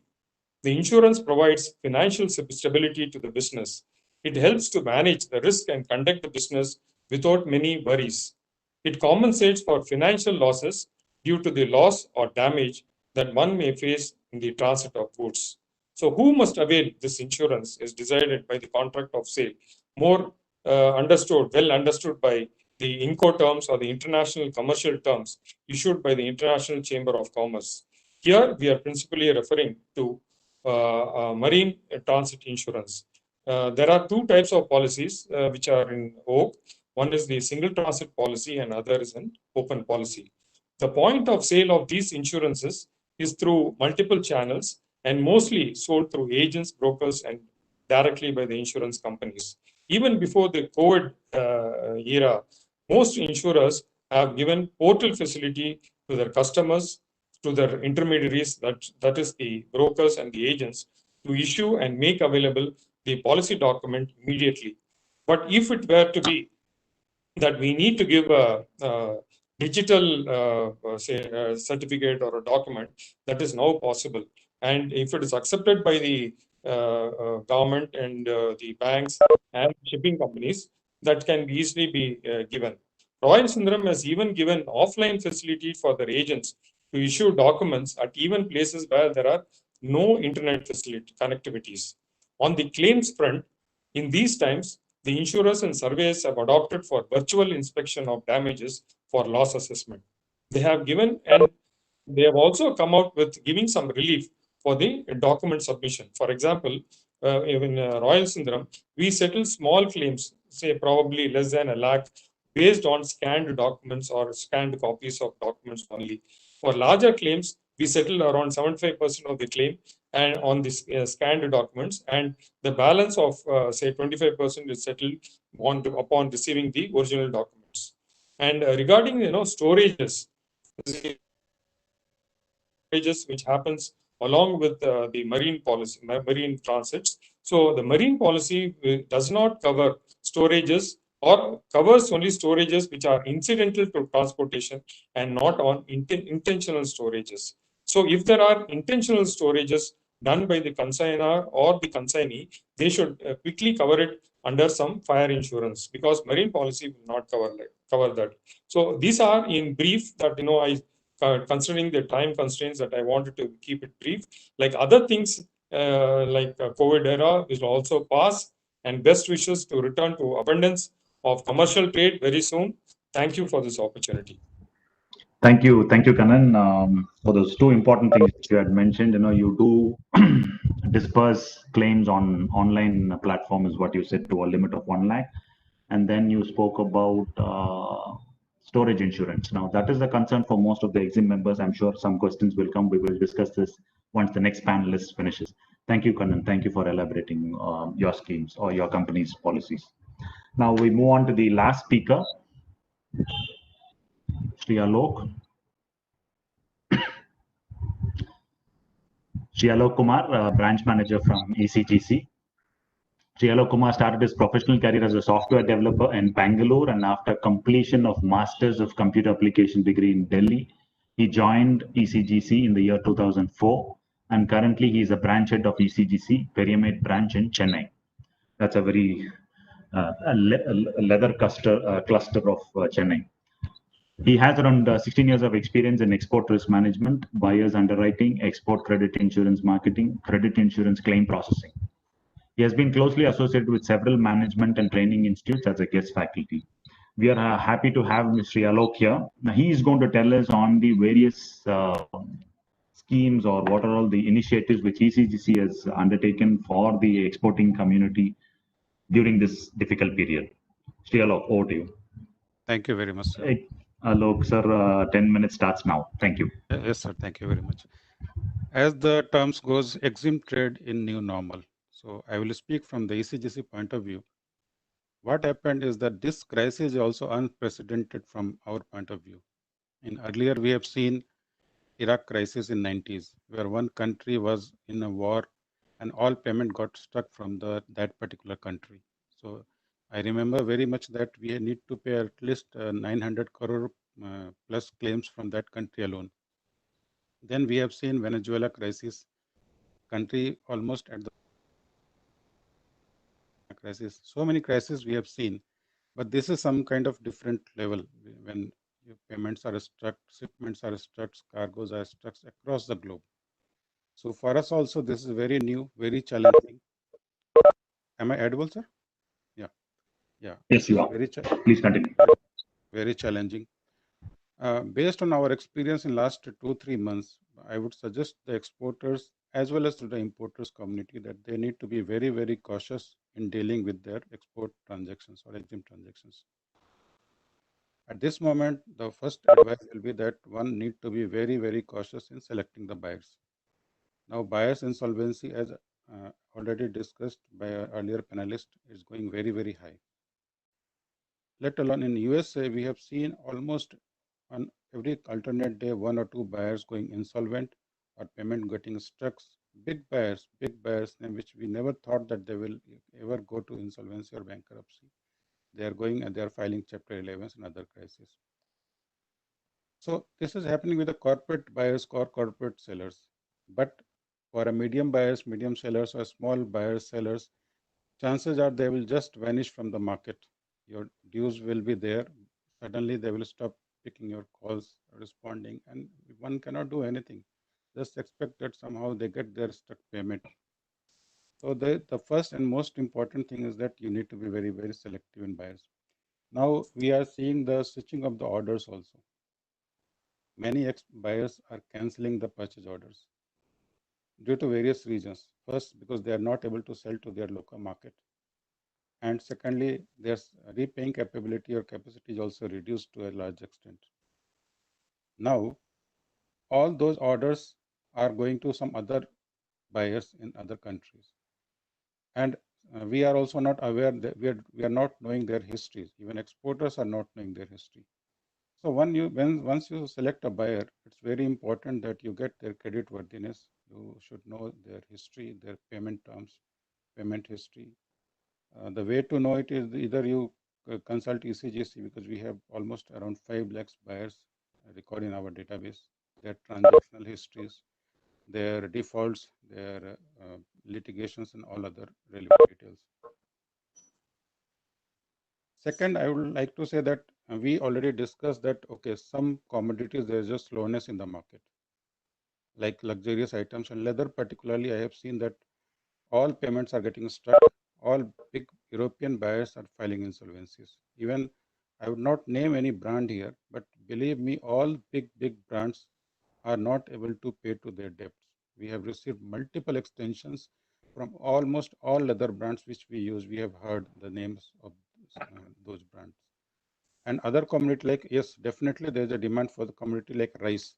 But if you remember, just 1 year back, there was a great fraud happening in the Middle East on the rice importers. So we need to be a bit cautious. We need to know their history, because now it is very easy. You are getting demand from across the globe, and exporters are accepting those orders and ready to supply. But I would advise that before supplying to those buyers, please get their credit worthiness checked either from ECGC or from any other agencies also. It is also advisable to get the credit worthiness report of the exporters or importers, that you can get it from any export rating agencies like DNB is there, Mira Info is there. So a lot of agencies are available from which you can have the credit worthiness of the buyers or even the sellers. So these things I would request exporters to have in their mind while finalizing the contract. From ECGC point of view, as we already cover all the export transactions on all the terms of payment, whether you are making shipment on LC or open delivery or credit terms, everything we cover. Our panelists discuss one great thing like storage insurance or demurrage charges. Here I would like to inform that ECGC is already an insurance company. Our cover starts from the day shipment leaves the Indian shore. So if your cargo is stuck at the destination port, buyer is not coming forward to take delivery of the goods, and demurrage charges are generally very huge. So whatever expense one has to bear, ECGC is already compensating up to 90% of the loss. So, and not only demurrage charges, suppose buyer refused to accept the goods, then what remedy one exporter has? He has to find an alternate buyer, or he has to import the goods to the country, or he has to dump the goods or abandon the goods. In all such scenarios, whatever incidental loss exporters is going to suffer, ECGC is compensating to that 90% of the loss. These policies were already there in the present COVID situations. What we have done earlier, we were having some waiting period, like we have 3 or 4 month waiting period before one can file the claim. Now that all the waiting period has been reduced. If exporters feel that there is no possibility of getting payment, he can immediately file claim with ECGC. And our claim processing is also on a very fast track level as instructed by the ministry. Secondly, I would also advise whether an exporter is a ECGC member or non-ECGC member, for any payment related issues, they should approach different debt collection agencies, which are there already. ECGC also have in panel around 20 plus such DCAs. Their services are very good. Like once exporters payment struck in suppose country like USA, there you may not be able to go there or find any lawyer in India who can go there and talk to the buyer and get your payment. But the DC has a very vast network. They have a huge experience in debt collections. And they are very successful also in recovering all those debts. So I would advise that if any payment related issue is there, you may take name of which you can always get from ECGC or on your own also. So these are a couple of points. And one particular thing, as we are talking about insurance, usually the insurance comes very last when people complete all the formality like banking formalities, custom formalities, buyers acceptance, the product generations, everything happens, and at last the insurance part comes. But here my request will be that you put insurance up to your priority ladder, because a company may be doing very good business with 9 buyers, but suppose if one buyer selection is wrong, that is good enough to make your company into a non-performing assets, and all the good effort made during that period or during your business will just go away. So we have seen company making, and we have also seen company destroying due to one major default or one major payment. So yes, in this era, we have to be we have to take chance, but we have to be very cautious also. Risk has to be taken, but it has to be calculated risk. So these are the few advices on our organization's point of view. Our offices are always open now. In fact, during lockdown periods also, we were working. Any exporters, whether irrespective of you are a member or not, you are always welcome to our office. Consult us over phone or over email, and then you can take benefit, because government is harping very big on ECGC. In fact, you may be aware, they have just created a corpus of more than 5,000 crore for this claim payment only to the exporter community. But it's up to the members and exporters to take benefit out of it. With this, I will conclude. Thank you very much, sir. Thank you, Sri Alok. I was looking forward to that figure only. I didn't know that it was a 5,000 crore corpus, because you did make a mention like how much you had to outlay for Iraq.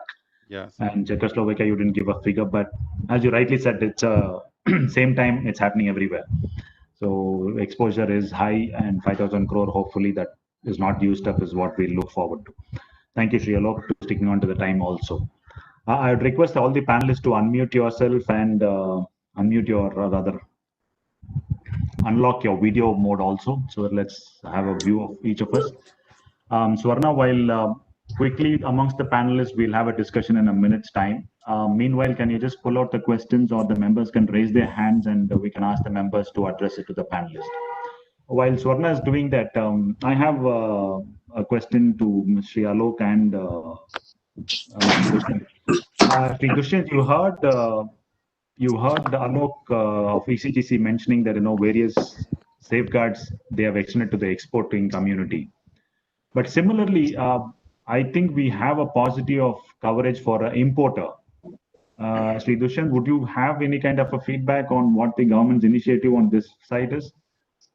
Because we have enough number of claims or communication being asked by importing community on detention, storage, which Kannan also made a mention. Sri Dushyant, are you there?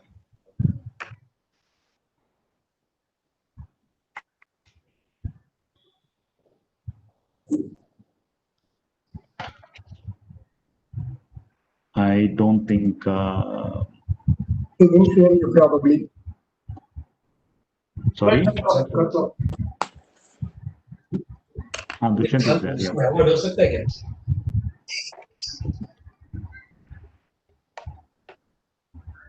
Mr. Vaiti, if you'd like to take that discussion. I think I saw his name and his voice. I did see. I am seeing he's unmuted also. I think he's on another call. We can hear you, Mr. Dushyant. Yes.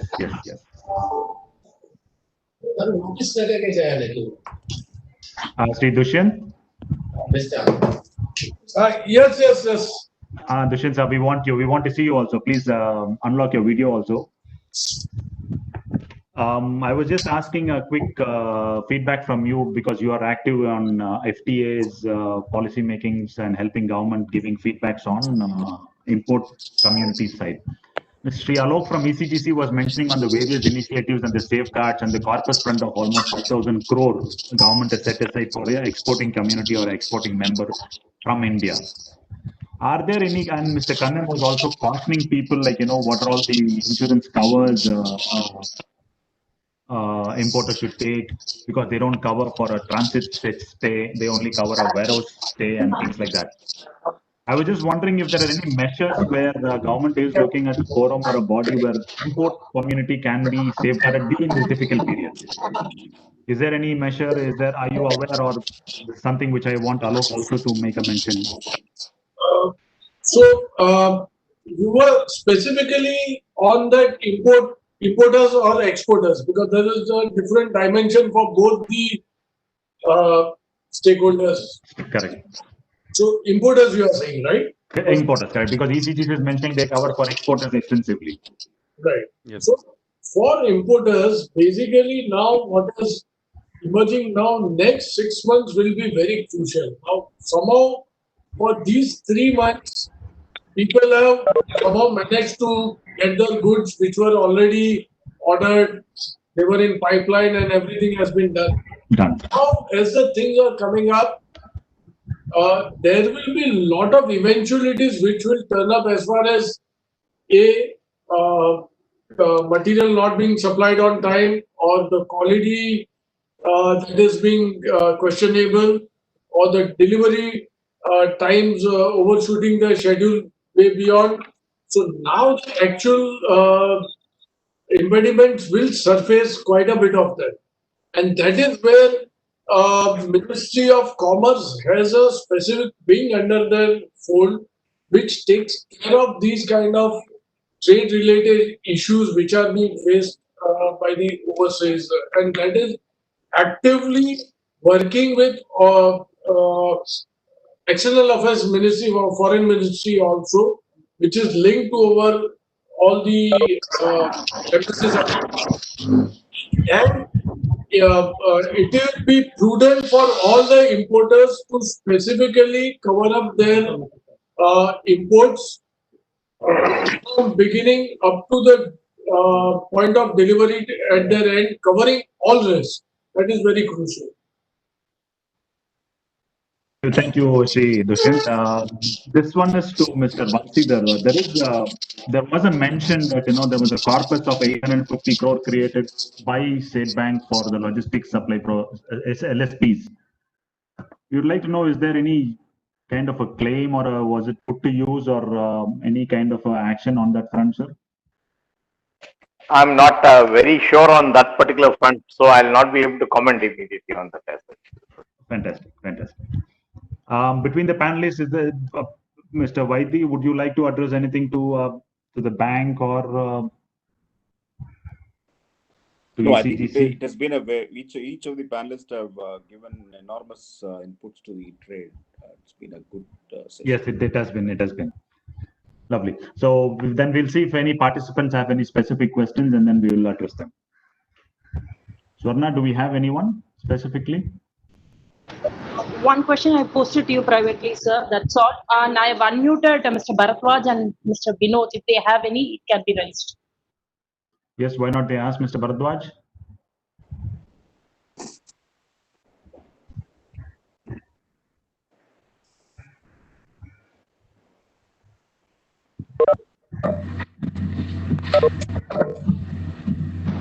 Mr. Vinod, we could able to hear you. Yeah. Please identify yourself and address it to the right panelist. Yeah. Mr. Vinod Sharma. Yeah. Hi, thank you very much. Am I audible? Yes, you are. Please go ahead. Yeah, my question is to Krishna Kumar from MSC Shipping. I doubt he is there in the panel, sir. I doubt he is there in this panel. He is already part of the speaker. Okay, so you do one thing. You post my question. Lovely, we'll do that. If you please write to us, we'll write to him and I will get back. I already sent the message and you write to it and I ask for the clarification. We will do, sir. Thank you. Thank you very much, sir. Thank you. You're welcome. Swarna, the next person.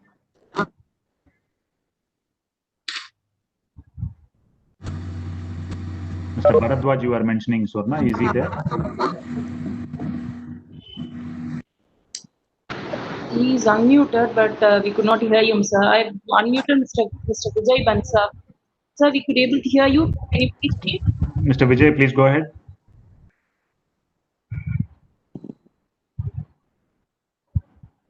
Mr. Vijay Bansal.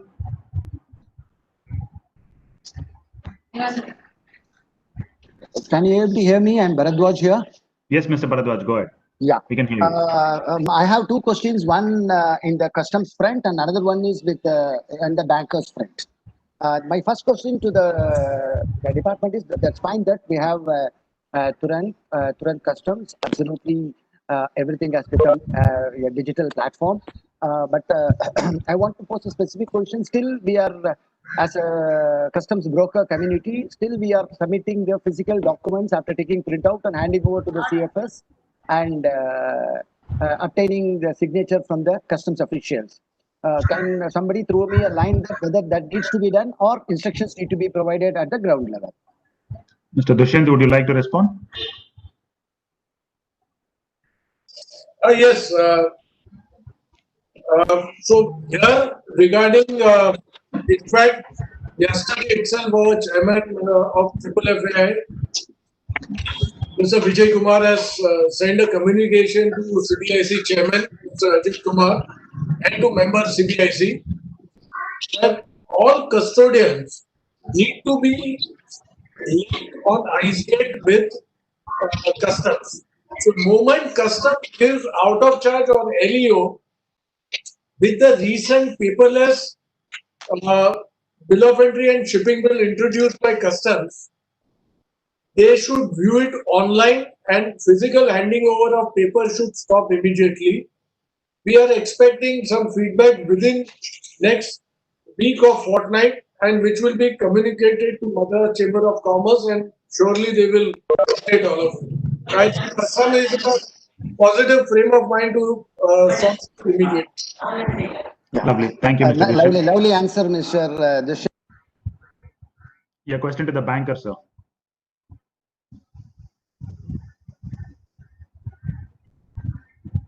Mr. Vijay?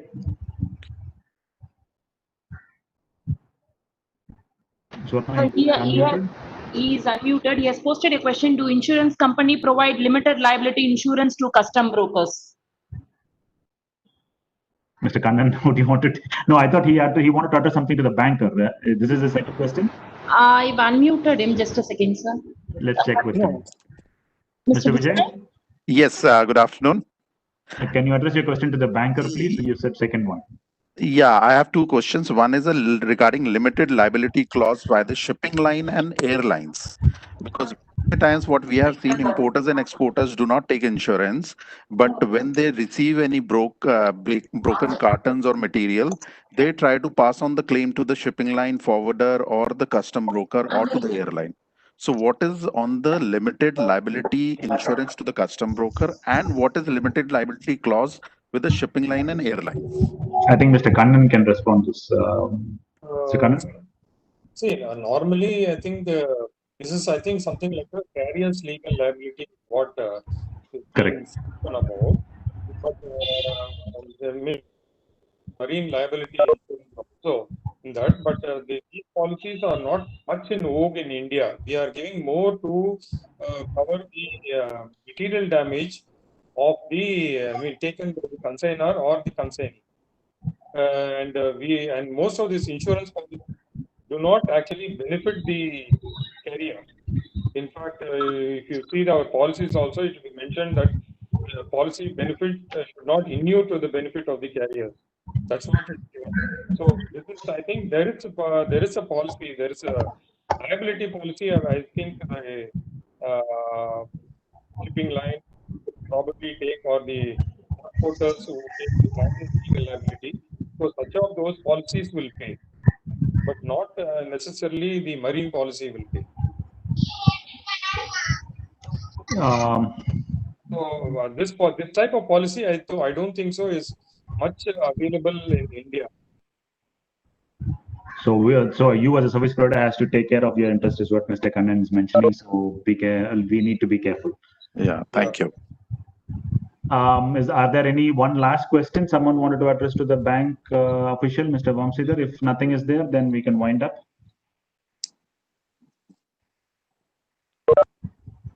Anyone, Swarna? Anyone's asking? Put their hands up.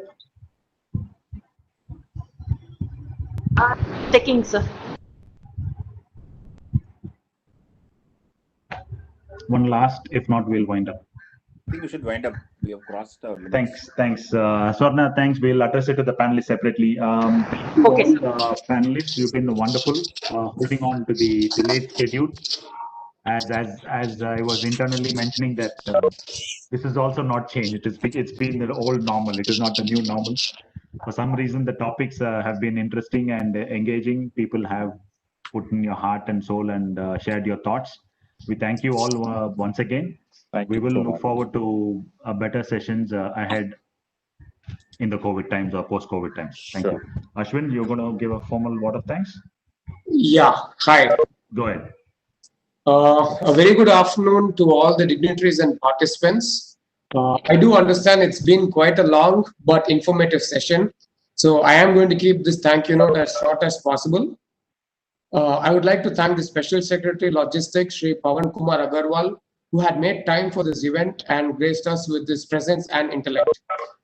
I would like to thank the speakers, Srimati Nalina Sophia, Joint Director, NASIM, Mr. Ishwar Achanta, Managing Director, Portman, India, Mr. Krishna Kumar Natarajan, Senior Vice President, MSC, and Mr. Mohanasundram, General Manager, Traffic and Customs, Hyundai Motor India, for having shared information and their expectations from a stakeholder's point of view. The inputs given by ports, customs, and shipping lines and the manufacturers, end users, cover the majority insights of the stakeholders in the supply chain. I would like to thank the moderator and all the panelists, Mr. Uday, Mr. Dushyant, Mr. Vamshi, Mr. Vaidishwaran, Mr. Kannan, and Mr. Alok Kumar, who have made it also to this event and for having provided high quality inputs which deserve to be considered and implemented in our businesses. After all, this is the new normal. Last but not the least, I would like to thank all the participants who have made time out of your schedules and made it to this webinar. So thank you all. Thank you, Ashwin. Thank you all. Thank you. Thank you, Uday. Thank you, Krishna. Thanks everyone. Sorry for eating all. away your lunchtime. Thank you. New norm. Thank you. Thank you. Thank you.